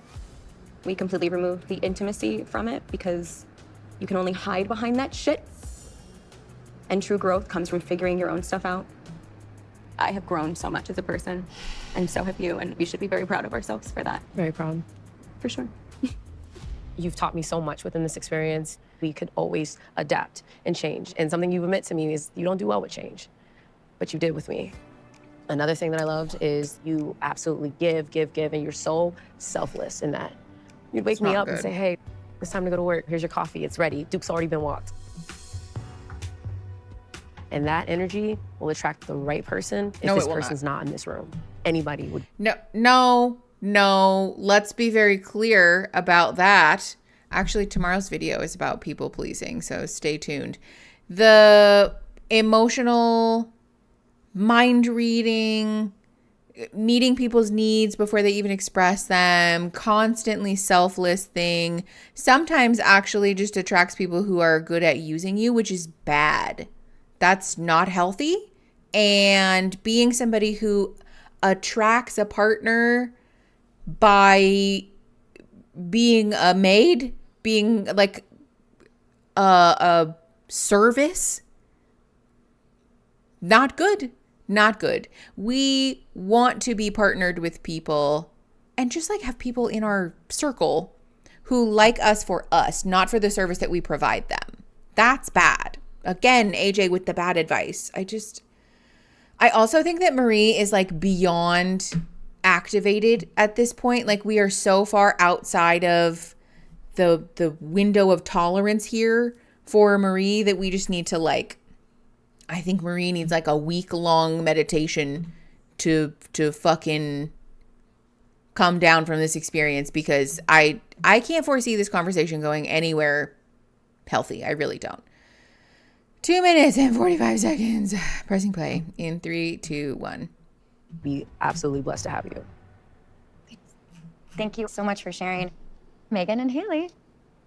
Our trial marriage has been really easy. Not to say that there hasn't been a lot of really hard work. We would get really serious. Sometimes we would cry, but then we would pop back in with a joke, and you're so good at changing the mood like that, but then also coming back and still checking in. And, you know, I've really appreciated that. Absolutely. You are so open and vulnerable with your feelings. So I'm grateful that I was able to see that and to learn that from you. You make me feel really safe, really protected. I think for years, I've had questions about why I do the things I do and why do I feel so lost. I don't want to compare Haley and Dana, but being with you, I discovered how to push myself and how to trust my instincts and believe that all the weird, quirky things about myself, those are damn good qualities. And I feel like I pushed them down for so long, and just being around you, I just feel so much more secure within myself. I just really appreciate that. Of course. That is really sweet. I feel like I don't have to tell you a whole lot. You know what to do, and you just want to make me happy, or like you just find ways to make the situation better. That's really important. It's not something that bothers you. It's just something that like completes you. I'll definitely miss the laughs. We've truly had the best time. We've been ridiculous at all times. I love that you get all my references of my joking. I'll start the joke off and like you know exactly where it comes from. You riff my bit. One thing I'm gonna do is rip your bit. You riff my bit. This experience, I really feel like it has changed my life. I'm happy with the relationship that I came in here with, but I am so proud of the work that I've done on myself. I can't tell you enough times like how grateful I am that like we had this experience together. I'm just gonna miss talking to you. Something was there that I felt like I needed. Your perspective, it does make you a total catch. It makes me want to really prioritize getting my family on board with my life. It's just added memories to my life that I'm gonna cherish for the rest of my life. Oh, this is not gonna go well. Time to move on to Dana and Mel. Dana looks like she's ready to kill someone. I need you to go. My trial marriage with Dana has been very life-changing. You are really, really special to me. I think this is the first time that anybody's truly ever seen me fully and hasn't run away or gotten scared of those things. Our communication is so easy, top tier, and Marie and I struggle with that. We have reached a extreme level of vulnerability and comfort that I don't know that a lot of people can reach with somebody. I think it's a very scary level. We both are more controlled in our emotions, and we're used to very emotional partners. Sometimes I don't always feel like there's space for me to be emotional, or maybe I won't be as supported. You've kind of helped me realize being vulnerable isn't like a weakness. With Megan, I don't feel always like comfortable or safe saying what I want to say or being who I am. I feel judged. I struggle to communicate with Megan. What? I also want to point out, for what it's worth, that Haley and Megan, not Haley, yeah, Haley and Megan talked about each other mostly, right? There was a moment where Megan said like, oh, I don't want to compare, and then did compare. But ultimately, they spent a lot of time talking about what they liked about each other, the experiences they had together that they enjoyed. And Dana is spending a lot of time here saying, I struggle with Megan with this. Megan is bad with this. I feel, X, Y, and Z in my old partnership. And you're never that way. You're so much better, Mel. Everything about this is so much better. This is yes, it's just a public roasting. Well, and also a retro... What is the word I'm looking for? Not retroactive. Like a retribution. Yeah. This is like a tit for tat. This is like a vengeance thing. Revenge. Yes. This is purely for the purpose of trying to rub your partner's nose in the fact that like, oh yeah, well, I was with someone else too. Okay. Yes. Spite. 100%. The vibes here are off. And for Dana and Mel to say, like, we've been crushed underneath our overly emotional exes is rich. I do think Marie seems to have a flair of the emotionally reactive stuff too, but Megan especially does not seem to be taking up that space in the relationship between Megan and Dana. This seems like projection from Dana for sure. Megan's face right now. Woo! Okay. 6 minutes, 32 seconds, pressing play in 3, 2, 1. I think me and Mel just have it so easy because we just get each other. You just don't think you deserve anything. You deserve the best, even like marriage. It's not that you don't want it. You're too scared to have these amazing things because you don't want to lose them. I just wish you could see yourself the way that other people saw you. Thank you. The bond that we have created and that we have, it means so much to me. I don't often let a lot of people in. So for us to reach that level and just become so close and just be there for each other, like that means everything to me. Dana, how does it feel hearing that? Makes me want to cry. It's so hard to get her to do this kind of stuff, and like she's done it so much over the past few weeks, but in general, I know how much it makes her life. So I know when she does it, I just appreciate it because I know what it takes. It's so hard to get her to do this stuff, but she does it all the time. The way that you have just taken care of me, I'll never forget it. Which is it? You just like made me see myself in a different light. I can't imagine not knowing you now. You get me. I know you'll always be there. I know you'll never let me down. Yeah, and I can't thank you enough. Never let me down. I wanted to bring up, in the first week, when I had run into you, you did not even acknowledge me. You literally pretended like I wasn't even there. And it's something that I didn't deserve. I wanted to like let you be on your own. You couldn't even tell me hi. We came in this together, and I think a simple hi would have sufficed. I didn't understand it. So instead of taking the time to understand why I'm not getting that reaction out of my partner, I just decided to create space. And all of a sudden I'm breaking up with you. I don't want to go home with you. I can't marry you. I'm leaving the show. Okay, Megan. Megan. You said, go home. You said have a safe flight. Hold on. If First any of of all, your guys' exes told you they're going home, would you tell them to have a safe flight? You know why? I think the confusion is just you came to the folks' night and you were acting like Megan had done something crazy. She did. You trash talked me the whole night. Every time Megan came crying to me, I fucking was there. I've never let you down. When were you there? What do you mean, Megan? When were you there? What do you came to my room before decision day. Okay, when I need you, I tell you I need you. When you need me, you break up with me. You tell me you're gonna go home. You tell me you're gonna do all these things except for tell me that you need me. So Megan, how am I supposed to know? Told you I was like I'm not done literally... talking. I'm not done talking. How can I understand that you need me? Explain it. Make it make sense. I don't understand how you can say you didn't know I needed you. Have I ever called you crying hysterically like that, telling you that I'm gonna lose my mind, like I don't want to be here anymore? Have I ever said that to you ever? Have you even heard me cry like that before? When do I ever emotionally? And I told you I fucking need you. If you fucking are not here for me now, that's it. On this trip, I cannot be there for you. I'm sorry. Where's the proof? And then your little friend here. Where's the proof? Okay, it is so clear that these people need to not be together. After 15 seconds, we are at each other's throats. Megan is yelling. Dana is accusing. Look at Haley's face. Haley is all of us right now because also, yeah, your little friend here, incredibly dismissive. Obviously like a spiteful attempt to delegitimize their relationship. You should mind read me thing. We talked about this earlier. Super toxic, incredibly unhealthy, a terrible dynamic to find yourself in. It just is not going to lead anywhere productive. Barring outside help, like intense couples therapy and a firm commitment from them both to be actively making changes around themselves and their relationship, right? Ew, bot, fuck off. Hold on. I'm hiding this person. The way that we immediately devolved says a lot, I think. Can you imagine road trips with someone? Oh, no. No. Can you imagine a road trip with these two people? Yeah, they're bad together. This just... Okay, 9 minutes and 29 seconds. Oops. 9 minutes and 29 seconds ish. Pressing play in 3, 2, 1.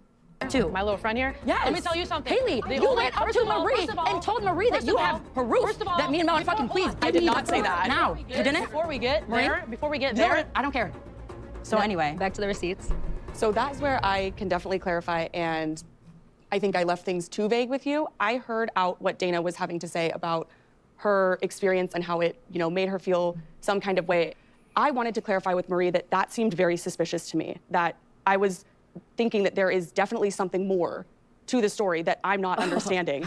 Okay, hold on now, because I was told there are receipts, very strong proof that me and Mel have been fucking the entire time. Ma'am, I was at the cocktail party the whole time. Why didn't you come talk to me? I was right there. I think exactly what happened is that I called your ass out at the cocktail party. That shit. What did you call my ass out That for? shit made you feel some type of way. What did you call my ass out for? You like some get back on me. Why did you tell Marie that? Just answer me. Why'd you tell Marie that? She did not. She just said she didn't. She didn't. I'm sorry. She didn't. I'm not talking to you. Why did you tell Marie Maybe that was her interpretation. It sounded really But also, I want to point out here really quick that earlier when Marita was like, hey, I don't think that's very cool, the host was like, shh, shh, shh, shh, no. No one get upset. But now that we're having this conversation where we could definitely benefit from someone intervening to say, hey, so hold on. Everybody be quiet, right? We don't need to be doing this number. We don't need to be lunging over the table at anybody. Let's all take a minute because we can express ourselves without being verbally or physically intimidating. We're just, what? The host take a nap? Where'd she go? Bathroom break? What's going on? What is this? It sounds like a middle school fight over a best friend, honestly. Yes, literally. Okay, 10 minutes and 45 seconds pressing play. In 3, 2, 1. First, the story that you came in to say. So why'd you hurt her? I was not trying to hurt her. She was I trying to make me aware. I wanted a fake ass story. Regardless. Of a fake ass story. I'm just saying, why get so defensive? You did that shit for your own fucking benefit. I'm sorry, I don't care. Bro, weren't we just talking about growth from everybody right now? Look, on your behalf, if it's nothing, then there's nothing to get defensive about. Because don't ever, for one, don't ever speak on me when you don't know shit. Two, you should have fucking had my back. Because every rumor that's came to me, I shut that shit down. Every rumor that has came to me, I shut it down for you. Your tone is ridiculous. Like, talk to people like they fucking matter. Because you're hype. Apparently, I don't matter. Why no does one's saying that to you. You're cutting everybody off. You're not letting anybody talk. Calm down. No one's coming at you. We're just trying to understand what the fuck's going on. Relax. I just want to leave off with one thing. I don't know if the fact that another contestant had to sit down and say, Dana, you need to fucking relax. Hello? Again, where is the host? That is actually like a great talk to people like they matter. Talk to people like they fucking matter. Love that, honestly. And also like very, I don't know, good advice, I feel, for Dana. She does speak to and about people as though they are sort of NPCs, supporting characters in her story, which, again, feels very indicative of the issues that Dana has in her relationship.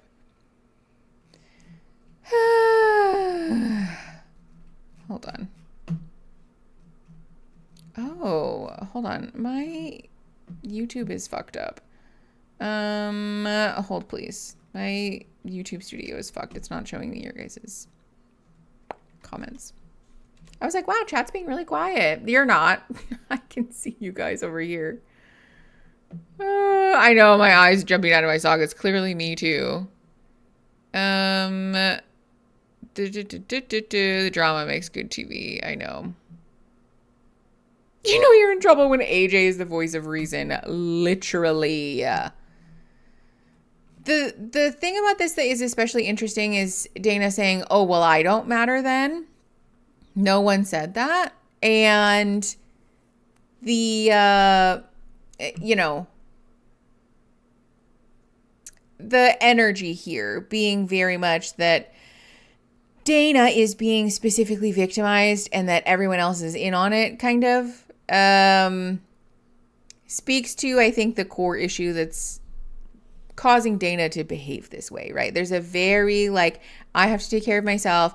I have to defend myself through, it seems like, sort of aggressive behavior very common for people who didn't grow up with supportive family, parents who weren't cared for, who weren't assured that they were protected, or just like given a safe environment, you know, sort of scrappy-doo energy that often accompanies attachment issues, a lot of childhood trauma, being sort of left to fend for yourself or having to defend yourself against your parents and family. Very common there. But so we walk through life with this attitude that everyone's out to get me, which makes us see people who are out to get us, right? It's the thing. When we walk around expecting danger around every corner, then somehow we find danger around every corner. Everything is threatening. Everything is a threat to our safety and security, and also to our connections, who become people that we feel like we own, you know? Yeah, treat people like enemies and they become just that.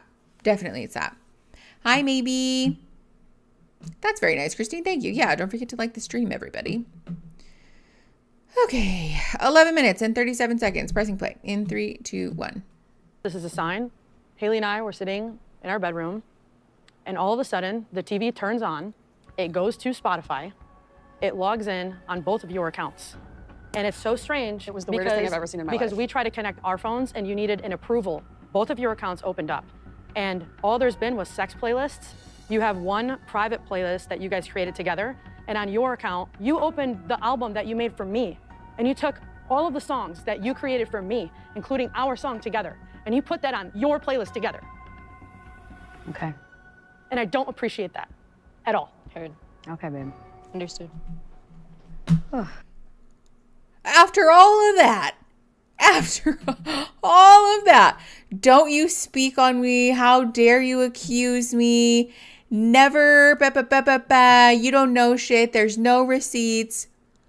There's endless sex playlists and a private couples playlist that had songs that Dana used for Megan. Megan freaks out and is like, how dare you? And Dana goes, okay. What?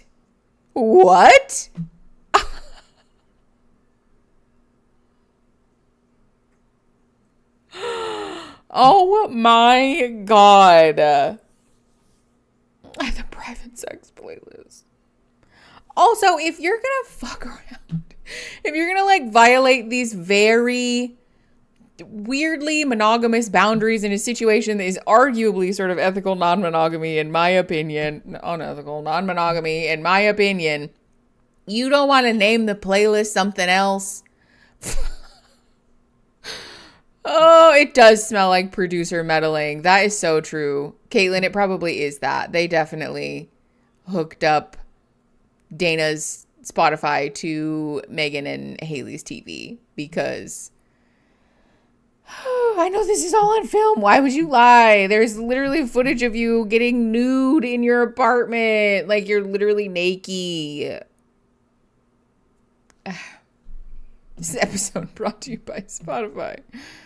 Okay, 12 minutes, 33 seconds. Pressing play in 3, 2, 1. I know tonight has been incredibly emotional. Why is she smiling? Thank you all so much for sharing and being so vulnerable. What I also did see was this incredible amount of growth. And hopefully, is the growth in the room with us now? And apply that and really get to a place where you guys can actually have really productive conversations. Yeah, this needs to be like private between us. This doesn't need to be like everyone. Earlier, we're happy to throw hands. But now that there is something that makes you not look good, all of a sudden, we should have this conversation privately. Again, speaks volumes. Okay. 12:51, pressing play in 3, 2, 1. Okay. You came here tonight with someone you chose, but you'll leave here tonight with the person that you brought to this experience. Tonight, you will begin the second vision of what married life could be. Over the next 3 weeks, you're gonna hang out with family and friends, and you're gonna get a chance to dive into the same issues that you did the first time around. We want to encourage you to explore everything that you need to before you make a decision on getting married. Do not Great. leave a stone unturned. Do not hold back. Why are we And at smiling? the end, each of you will have to make a decision, the right decision for yourself as individuals. Take a look at the engagement ring that you have in front of you. Why are we... These rings symbolize the commitment that you may choose to make when the ultimatum comes to term. And at the end of this experience, you will have to make a choice. Will you leave engaged to the person that you came here with? Will you leave with the person that you chose here? Or will you walk away alone? No third now options. It's time to say goodbye to your first trial marriage partner and head into your second trial marriage with the person that you arrived here with. Dana and Megan, AJ and Brittany, Bridget and Kyle, Marie and Mel, Ashley and Marita, Pilar and Christine, Haley. you're right. No fourth option. Welcome to your potential future. I wish you all the best. Good luck. She said, okay, I gotta go. I'm only paid to definitely read the nervous for Megan prompter. to couple back up with Dana. Megan has had like a profound impact on me. We both told each other that we love each other. So it's definitely confusing to come into this new trial marriage with Pilar. She's been my person for 10 years. They've given Pilar an ultimatum, but I've pictured marrying Megan. That is crazy to think about. I don't know that that is healthy either. Good God. This whole thing is just a nightmare for everyone involved. Welcome to your potential future. No, thank you. Okay. I missed you. I missed you. Okay. Respectful relationship. Honestly, what the hell was tonight? Crazy. A bunch of children screaming at each other is what I was thinking. Two loud firecrackers that are together. You can't even look at me. This is so real. You haven't seen me in 3 weeks and you can't even look at me? You chose to go about your 3 weeks in the way you did, so don't be mad when I feel the way that I feel about that. Megan and Dana's business is their own bone to pick, but you know what the proof probably fucking was? That Spotify bullshit. A locked playlist, Mel? Really? I just thought it was interesting also that Megan was like pointing fingers at Dana when it's like, I don't know, are you guys doing anything? We have, yeah. Oh boy. Later. Great. Oy, oy, oy. Just makes me feel like something's sketchy. No, I'm trying to like say it. We did go out one night and then there was like a kiss that happened. How did it just happen? What do you mean? I don't want this to like be a block for us, so I want to. You have to tell me. I know. I want to like work through it. This is not good. That's telling that hurt. That's true. It was You could've made her unconsensual. jerk chicken. Damn, you gonna cry about it? Like all them fucking good ass flavored oxtails in her stomach. What the fuck? Shook, she said. Did she even know how to eat it off the bone? She was asking me how. Oh my god! What a waste. Can we Have you ever wear had oxtail? seatbelts, please? No, what is an oxtail? What the hell is an oxtail? Literally, I think it's a cow. What do you mean it's a cow? I don't know. Like, I thought it was an ox. We do have a connection that you've known. And we've teetered the line of could it be, could it not? And we never went there because we love our partner so much. You teetered the Yeah. line. Okay, as long as you know where I'm going with that. We came here together in hopes to get engaged after all this. I'm so sorry. Yeah, I bet you fucking are sorry. You're not sorry for shit. You're sorry because this is backfiring in your face. You think that you can treat people however you want, and then when you're not treated the way you want, then you want to play the sympathy card? That's really what you think? That's exactly what I think. It's exactly what I know. It's exactly what you've shown me this whole time we've been here. Why are you staying then? I don't know. Okay, let's be very clear. The tone of this conversation, not good. Not good at all. We, generally speaking, don't need to be having conversations in this much emotional mess, right? Like, yelling for sure. We need to take a break.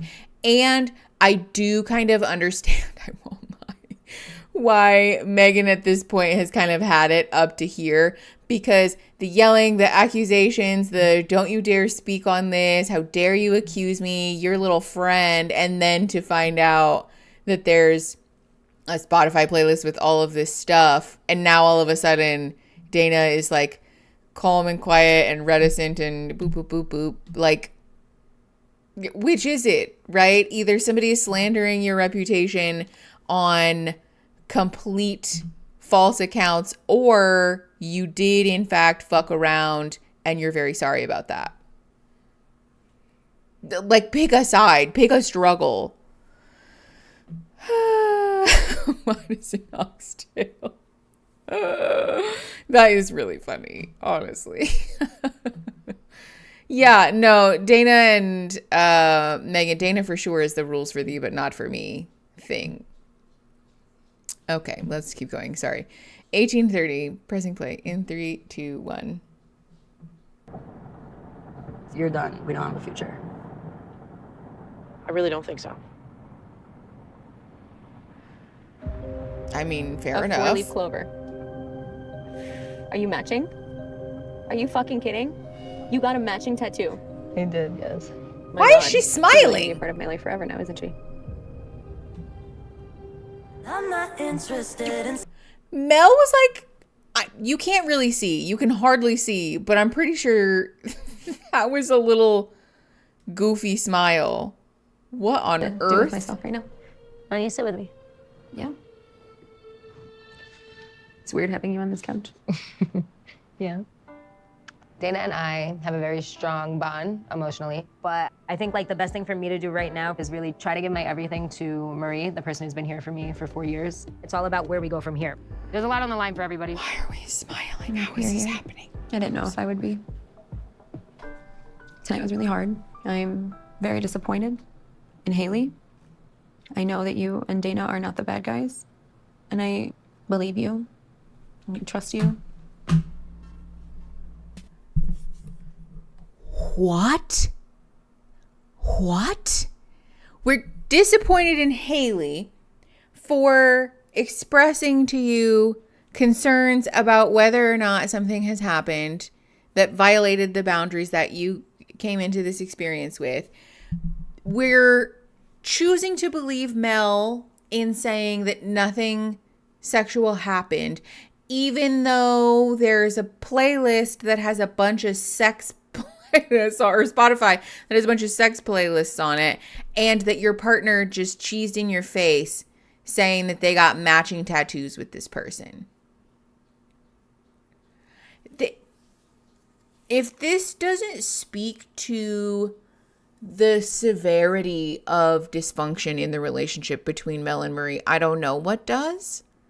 The way that Mel has somehow managed to find herself in the position of not the bad guy after repeatedly violating the boundaries, lying about violating the boundaries, openly expressing a level of commitment and emotional connection with a stranger, and also like speaking about these very emotionally difficult and vulnerable things that she's never told Marie before, is mind-blowing. Mind-blowing.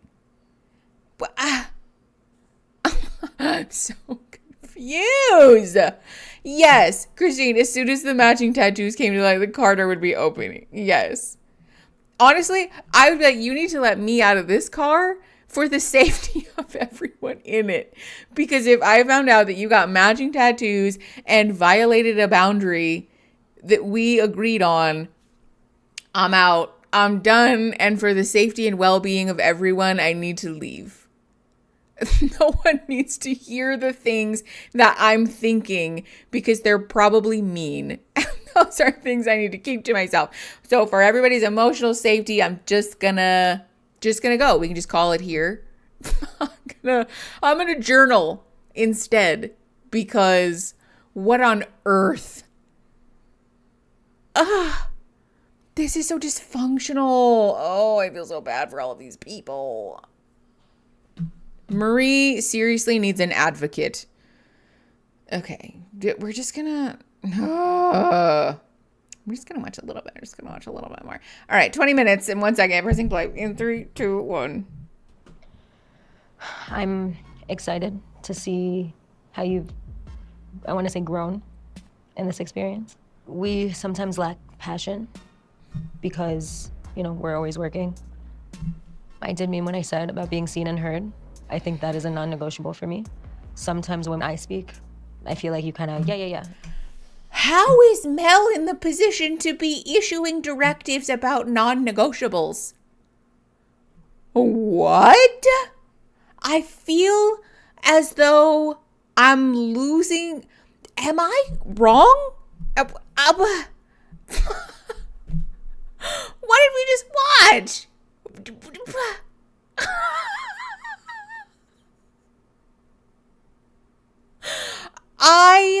If this was happening to me, I'd be like, am I in the fucking Twilight Zone?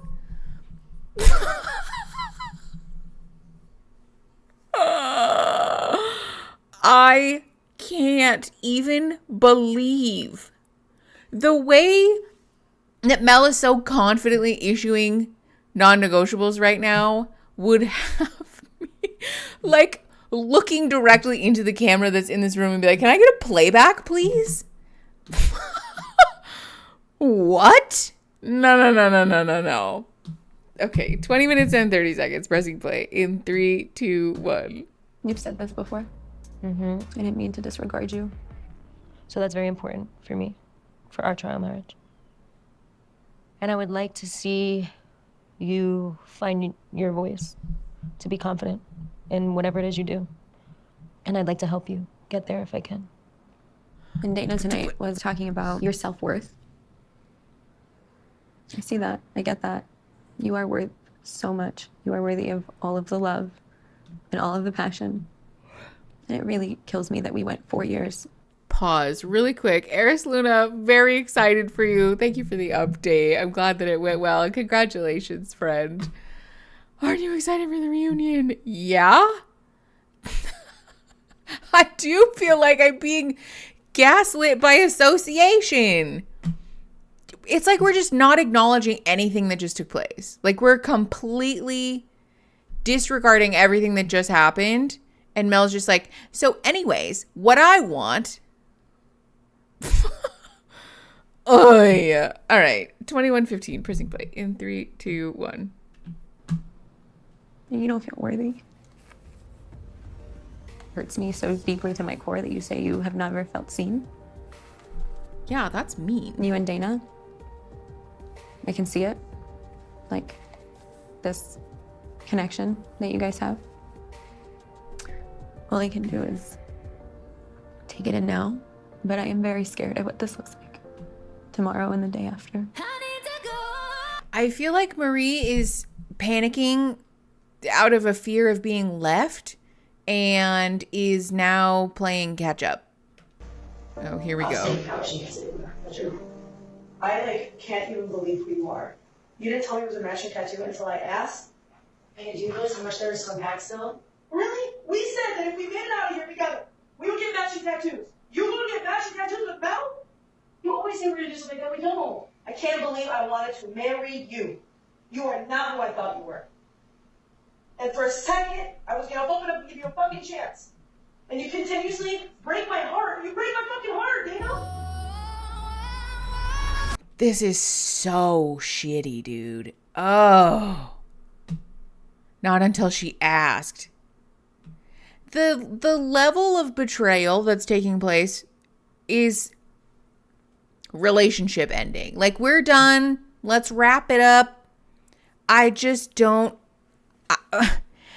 This is one of those things that is like really walking the line of infidelity, honestly. And again, we've talked about this on the channel before, because infidelity and being unfaithful to your partner for a lot of people is not even necessarily about the act of it, right? In a sexual context, or about like the emotional capacity of that, but it's more about the lying. That is usually what tends to put people's relationships in the we're done here category, because being betrayed in that way is a really difficult thing to repair from. But if somebody is not even willing to be honest after the betrayal and be forthcoming, then what are we doing here, right? Like we're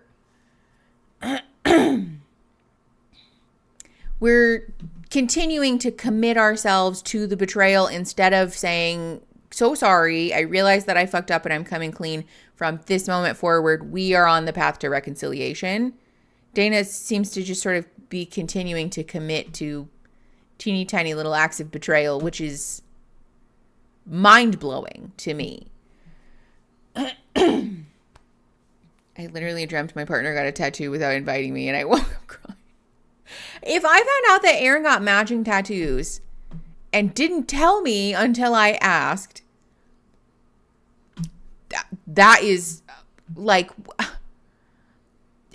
And also that they were going to get matching tattoos together? Woo! Okay, we're going to keep going. 2244, pressing play. In 3, 2, 1. Oh. I don't really know what to do about it. Rewind, sorry. No. The music, okay. You because I usually understand you so well. I don't really know what to do about it.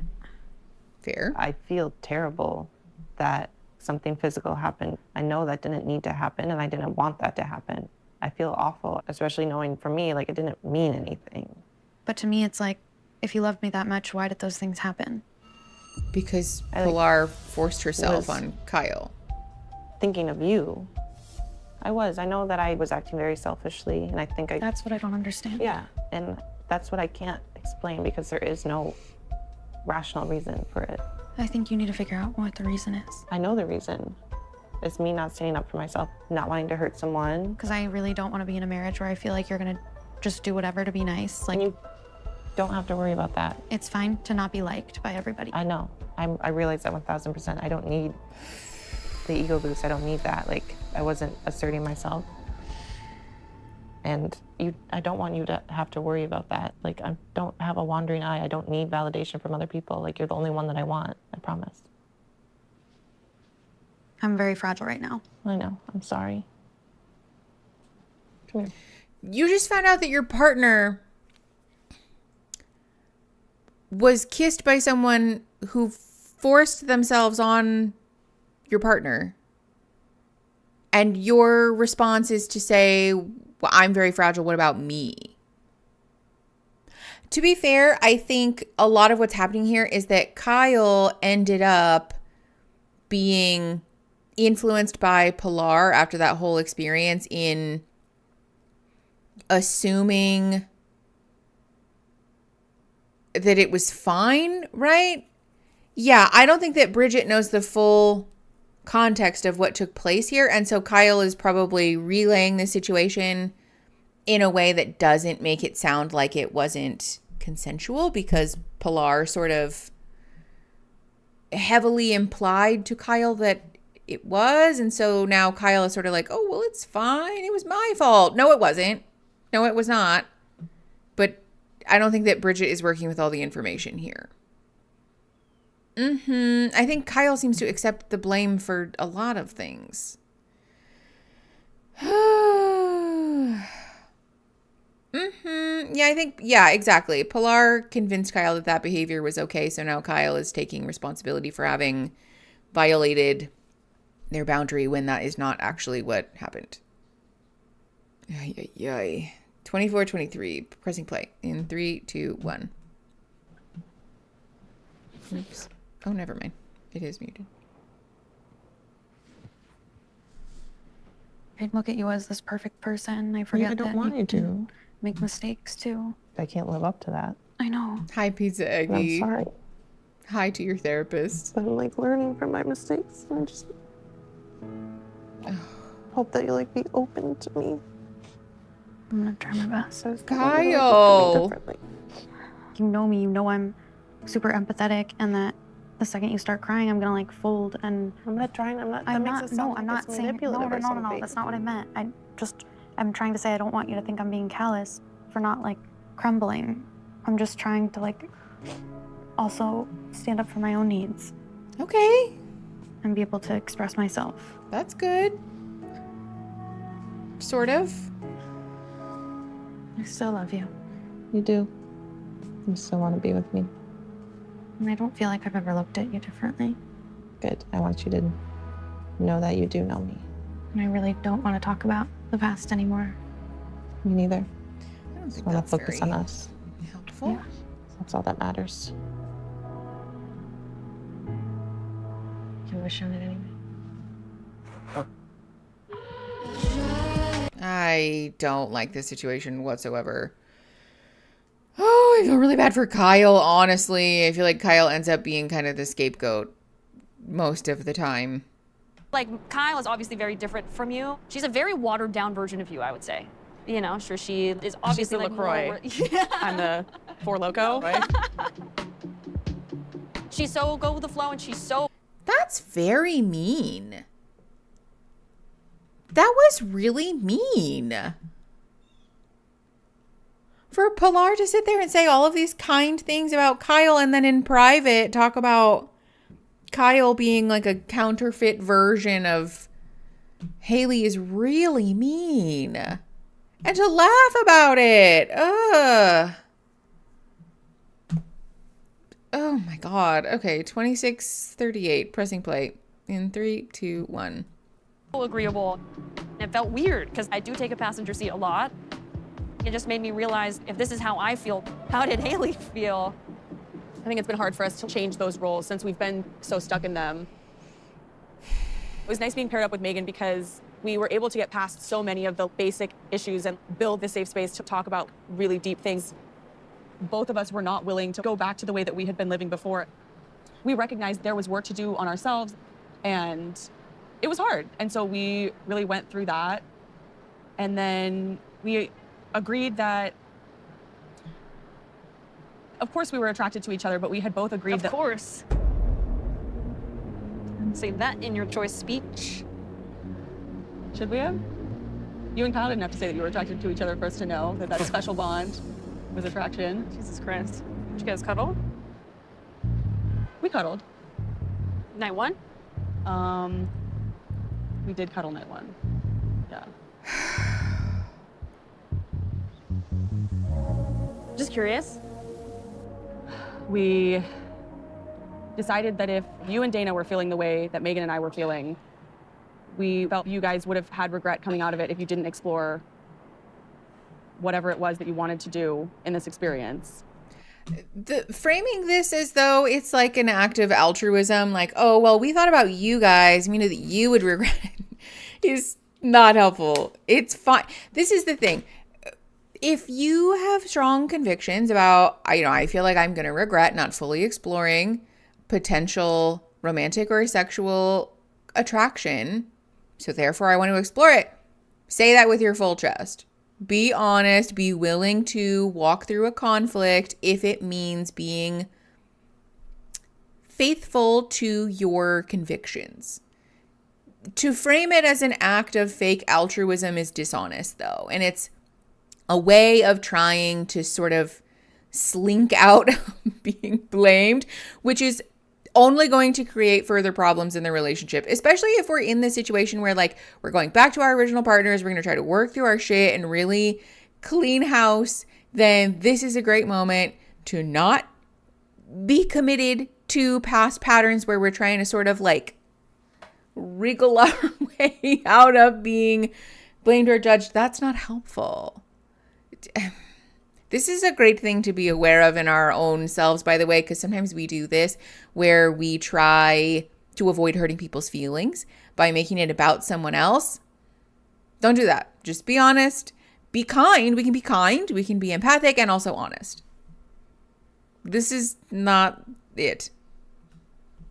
And I thought that you could potentially be falling in love with Kyle. And I understand, but I did feel like that, and we did decide to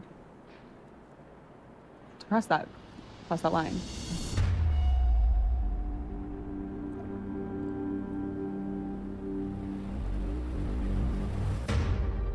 Was it one time?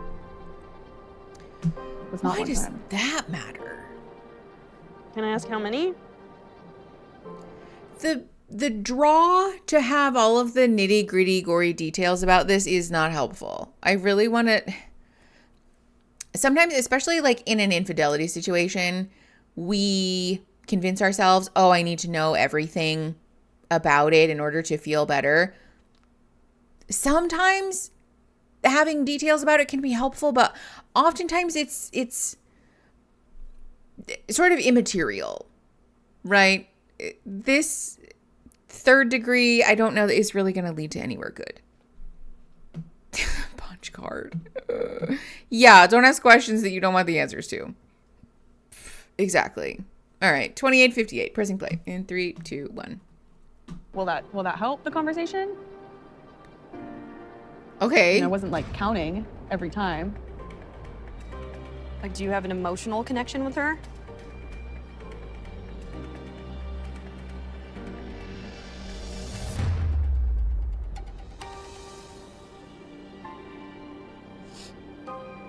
What does that mean? Do you I love know, her? Gems. That was my first thought. But also, Haley, like, you need to be more vocal about this. I understand that it's a hard thing to say, but putting Pilar in the position to have to ask the questions is really unfair.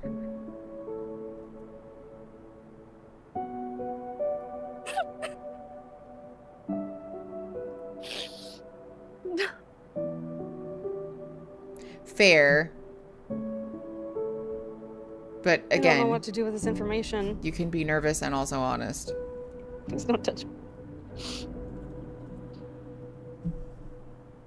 I don't know what to say. You don't have to say anything. I feel I did this. You did this? Yeah. Like, what if I had proposed to you and if I had made you feel seen and heard? I kept saying my worst fear was that I would get to a point that I was ready and you were falling in love with someone else. And I said that. Now it's happening. Like, what the fuck? I mean, that is kind of the issue with this show, though. Like, oh.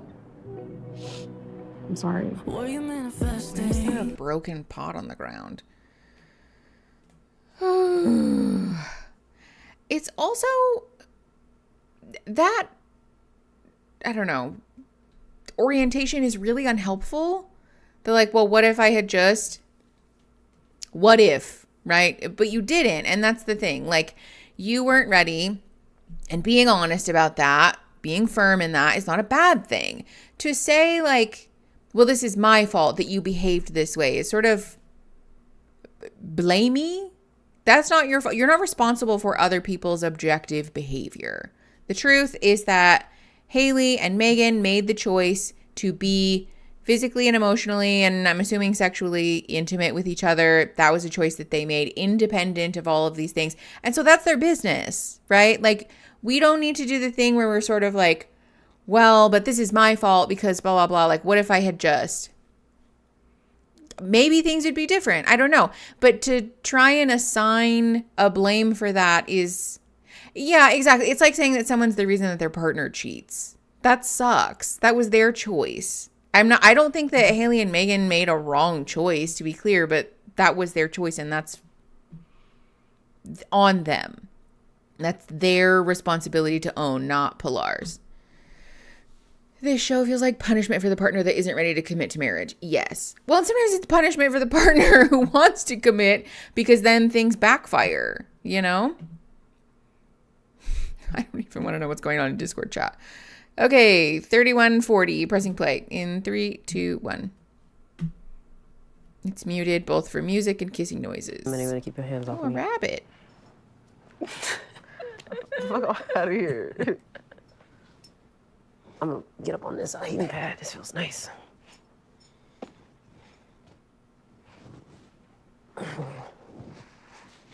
How was it being with Marita? It was refreshing. She was a really good listener. Marie was eye-opener to all the things that I would like. I ain't gonna lie. I really enjoyed someone being home all the time. I'd be working and she'd make me breakfast. Do you remember the type of woman that I was to you before I started Vitalist? Yes, I do. What was she like? We did everything. Dinners, breakfast, lunch, laundry, cleaning. House was always tidy. I know she's still in there. I'm just saying what I recently discovered that I liked. I mean, I like a boss. What the fuck? Ew. That was so rude. I know she's still in there. basically saying, I want you to go back to that person.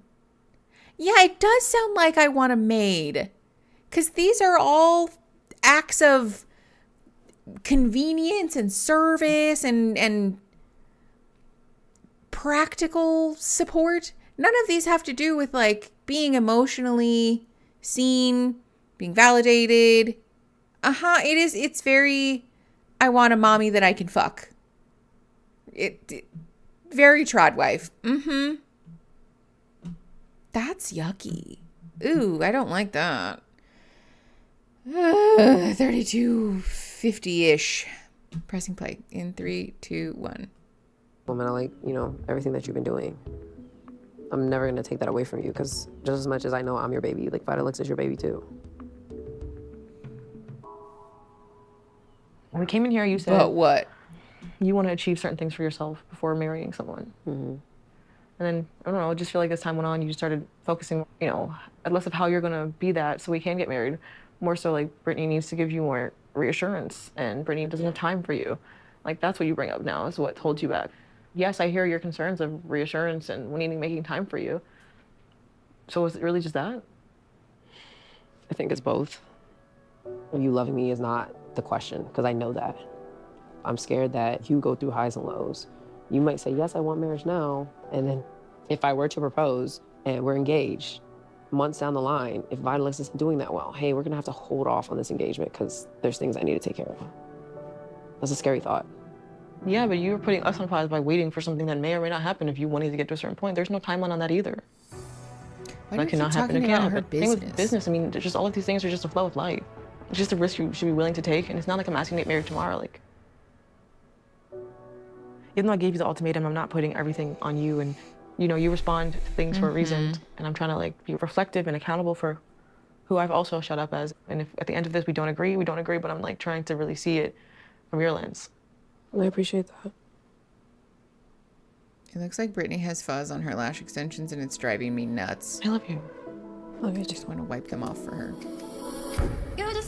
Yeah, the continually talking about the business thing is kind of off-putting, I won't lie. It's giving like I want to be an influencer, so I'm going to go on this Netflix show, which is sort of yuck. Yeah. Oh, she's delicious. So is she. I'm like drinking a straight up banana, and I love it. I love it. Like baby food. I love it. We're just... Baby, I feel like we really are like at a point where I love you enough to see and hear things differently. I'm talking about like hits and just how shit changes. Having a family, that's like a value. That's a core value. That's something that you've always wanted. And I think that you shouldn't change your values for someone else. And I shouldn't rob you of that if that's what you need. My perspective on family has changed drastically. Family is a construct, and it's about like what you make of it. We have a family already. What? So now, not only are we chit-chatting, cheesing over smoothies, but we're also changing the way that we feel, supposedly, about whether or not to have children to appease the partner who openly violated the boundaries, got a matching tattoo with someone else, and has yet to really make any kind of meaningful display of regret or reconciliation. I feel like, did we miss a chapter? Is this 6 months later? What's happening? Okay, 36 minutes-ish, pressing play in 3, 2, 1. And it's not like I'm giving up something. There are so many other things in me that feels like I'm being filled. Yeah. There are so many other parts that I would much rather grow into. Seeing everything. Yeah, that does seem like an accurate read. When you say that, it's always like you putting us before you. It's almost like you're just willing to accept whatever, when you should, like, I know you know your worth. I know you know who you are and like the things that you want. I don't feel like I'm putting myself any less though. I really don't. I trust you then if that's what you're I'm saying. like, yeah, I don't feel like I am at all. Yeah, I think I Mel feel is like I've trying to really leave. stepped up in terms of like what I am comfortable with and what I'm not comfortable with and the boundaries that I'm like setting.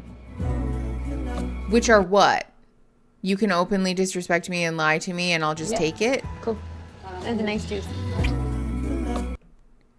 I think somebody in chat, I missed it. They look at you and I say, you know what? I want a kid. Pause. Said that Mel's trying to leave and Marie's just trying to fix it. And I think that's what's happening here. I think Mel doesn't want to look like the bad guy to say, let's be done. And Marie is like continuing to meet the moving goalpost. Marie's just throwing out desperate lines to stay together. Yeah, that is very much the vibe. Mel's like, hey, break up with me, please. Oh, yeah. Okay. 37-13, pressing play in 3, 2, 1.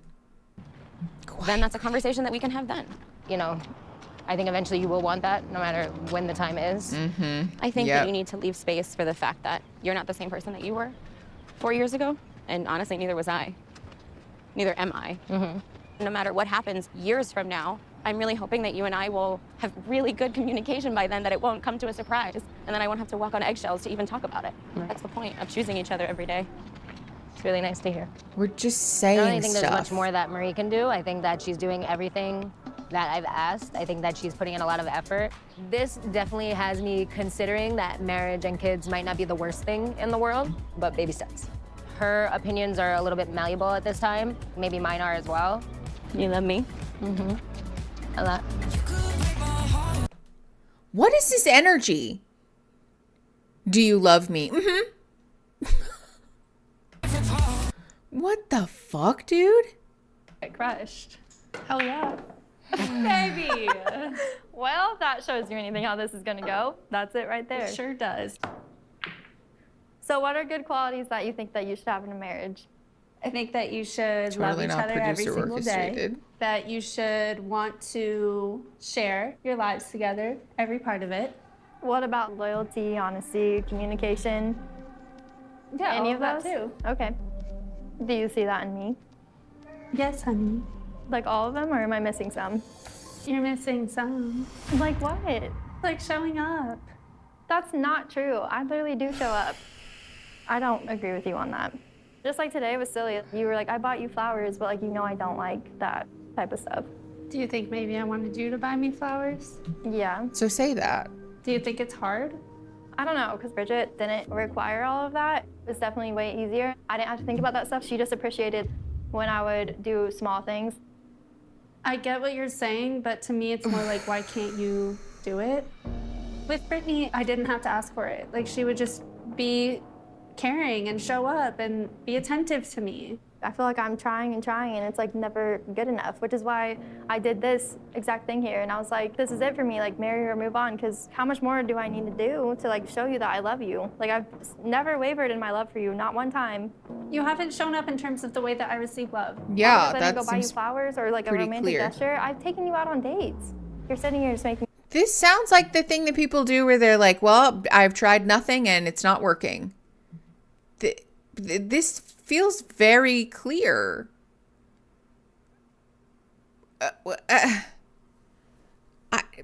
Yeah, exactly. I did the laundry once. And also the sort of like, I did what you asked.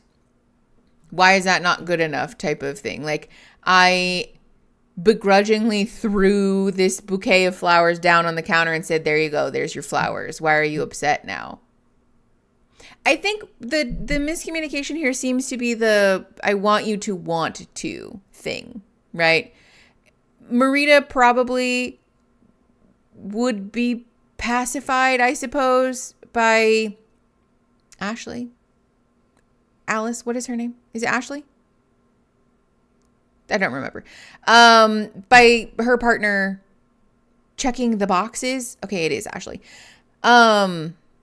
But I think more than that, the primary issue here is I want a partner who wants to make me feel seen in the way that works for me. And Ashley doesn't want to do that. Ashley wants a partner who requires less effort to to make her feel seen.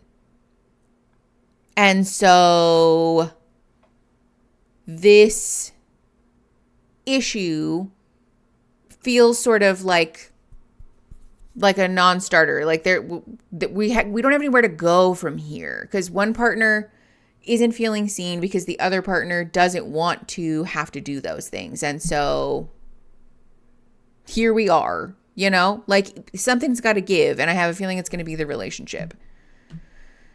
It's about effort and energy you put in, not necessarily about the end product. Yes, exactly. I think Marita wants to feel seen and loved by somebody who wants to put in effort to do these things. And at the end of the day, Ashley doesn't. Ashley likes having a partner who doesn't want those things. So, like, you know, it is what it is. This is why we should not be on TV and should go to therapy. 100%. Yeah, you don't want to have to nag someone to care for you. Exactly. For these people, it is hard to do these things. Yeah, for some people, it is hard to do these things. Yeah. And it's just not going to work then. Punky, thank you for the 10 memberships. Welcome to the 10 new McNugs. Or welcome back for some of you. Random Little Waffle. Caitlin, Eileen, Nat Cat, Abigail, welcome, everybody. Thanks, Punky. Yeah, good eye bleach. Good timing. Oh, yeah. All right. 40 minutes and 32 seconds. Pressing play in 3, 2, 1. Me out to be like I'm a fucking shit girlfriend, and that's not true at all. I'm just saying I don't feel completely How do you secure. not? All I do is love you. This entire time I've loved you. 3.5 years. I literally have fought for you time and time again, and it's like never good enough. Like this is kind of the issue the too. biggest issue. The biggest issue is like how I receive love? No. Is that our biggest issue? I did not just say that. You put words in my mouth over and over again. Then what's our biggest issue? Our biggest That I'm issue. too much? Seriously, are you going to keep going? Our biggest issue is this. I think I'm doing one thing, you think you're doing another thing, and like we're both just like not happy. We're not aligning. I don't think that's true at all. I think that like you could put in more effort. But she doesn't want to, I think though. that you know that deep down. It feels like we're roommates or friends. It's because we're not doing the romantic stuff. I don't know how to figure this out. Marita. What is romantic to Ashley is not romantic to you. And so she feels like she's being policed for being not good enough all the time. Marita feels like Ashley is not putting in effort and feels like she's being rejected because she's not getting loved in the way that she wants to be loved. And no one is really willing to budge one way or the other. So I think we should just be done. Like, let's just call it before. I feel very hurt. I feel very betrayed. We had something so good at one point. I at least just want to try. If it's not there, I'll let you go. Was it so good, though? Or I'm was it willing good to for work you? on things with you. What is important is I want to know how your experience has been. I don't know. Like, I think I have a bond with Mel. This experience, how can you not be bonded to this person? They literally walked through trauma with you. To be honest, I don't know if I have feelings for Mel. Like, I could. But here's the thing though, you're off getting matching tattoos with somebody that we said we would get together. So it's like, now we have no sacredness together. Now I feel like anybody can have what I have with you. And that, really? Yes, absolutely, Dana. There's a level of consideration that you should have, and you crossed the line multiple times. Do you want to tell me about your 3 weeks?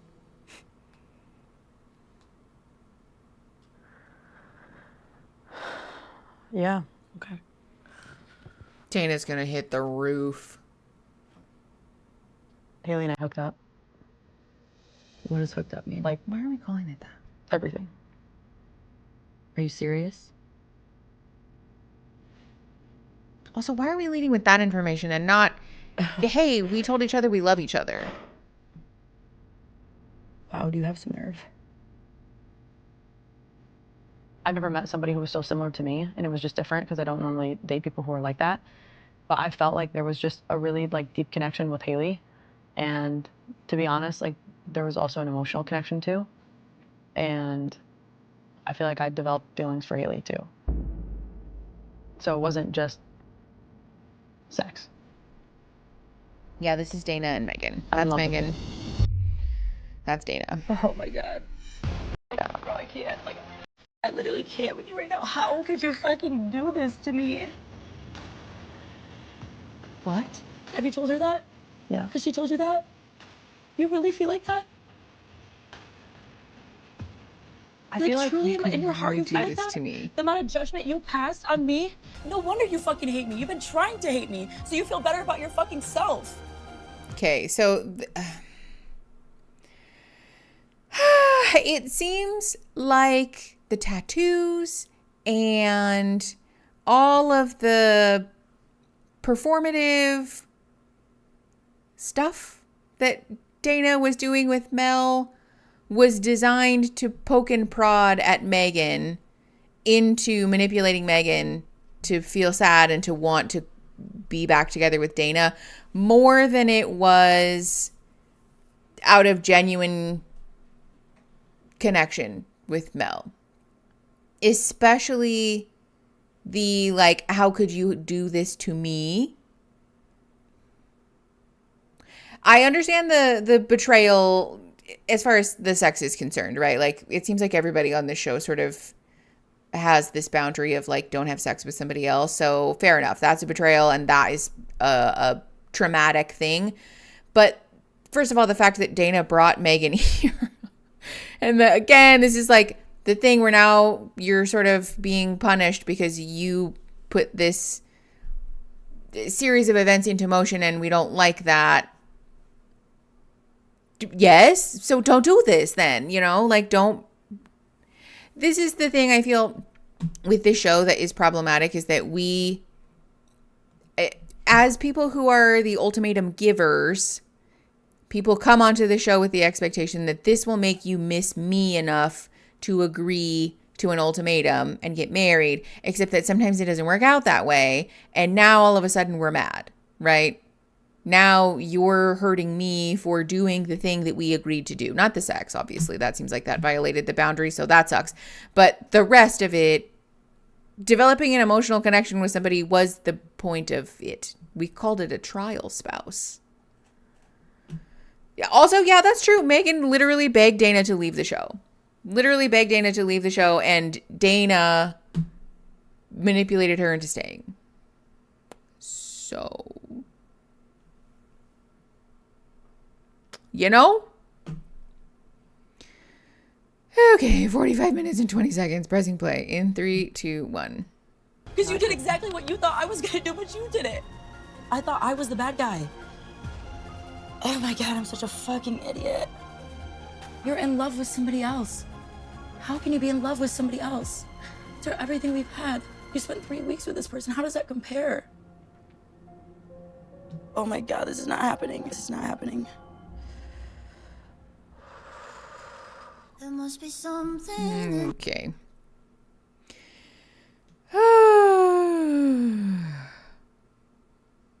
I think Dana is just wounded, to be fair. You're gonna get on a flight right now and come down here. Right now. Oh, so this is a pattern. Okay. So we do this. So Dana becomes emotionally Please, distressed. I can't breathe. I need you to come down here. Please, I'm gonna lose my mind. I need you. Now I have nothing to stay here for. I lost my person. That's all I was here for. That's all I care about. Yeah. Okay. Shattered.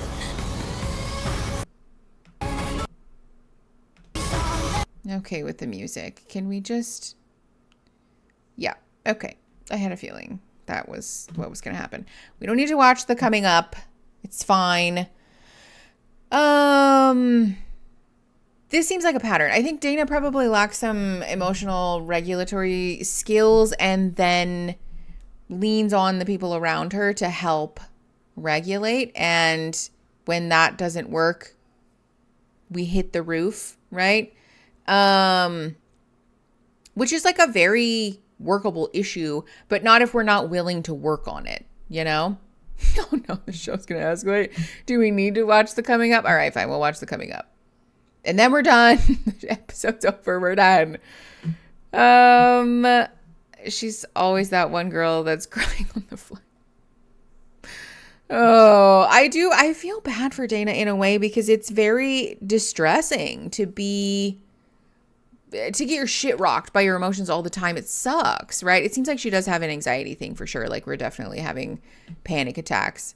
But yeah, it seems like we're fight or flighting all the time, which again is a workable issue, but not something that it's not fair to make that someone else's obligation to sort of cocoon you through life because you're not willing to do the work on yourself to regulate your own emotions. It's kicking a rock and then being angry that it hurt. Yeah, fair. Okay, 47 minutes and 3 seconds-ish. Pressing play in 3, 2, 1. Oops. It feels like you're stuck between someone that you met. Hold on, what happened? No. In love with you, Megan. I don't regret anything. It feels like you're stuck between someone that you met in 3 weeks versus someone you've known for 10 years. You opened your heart to someone. It was a test and you failed. I forgive you, but also I don't want to leave this and feel that I was a safe second option. I don't know if it's something I can forgive. The second you fully trust love, what does that set you up for? Until you both get on the same page, it's just never gonna work. I'm kind of confused. You had sexual stuff with Mel. You gave me the ultimatum. I want to answer that to the best of my abilities. Are you prepared to lose me? Today is a huge, huge day. Okay. Someone else's hands.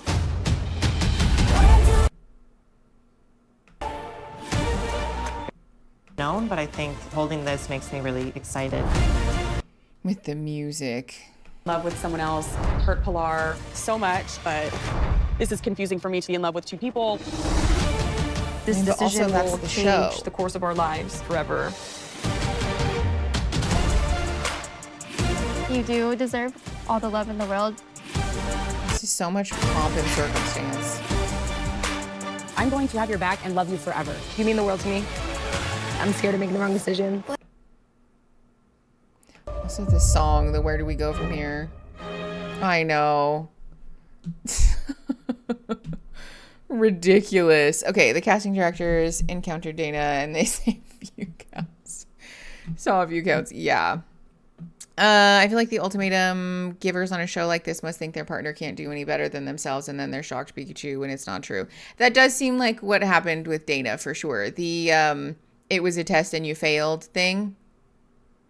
It's a choice to bet it all on a show premise like this and then to be surprised when you lose, right? It's a crapshoot. It's a 50-50 shot of it working out in your favor or having an egg on your face. And I think people go into this sometimes with the expectation that that's not a possibility, but it very much is. Yeah, Dana's super hypocritical.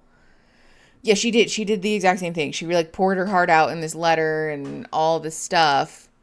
Did, it seems, have sex with someone else, except that Megan is the betrayer and the bad guy for having done that. Yeah. Okay, well, we watched 2 episodes today because I can't help myself. So next time we'll be watching episodes 8, maybe episode 9. But next week we're doing patron-only streams. Right? Is that the... Yeah.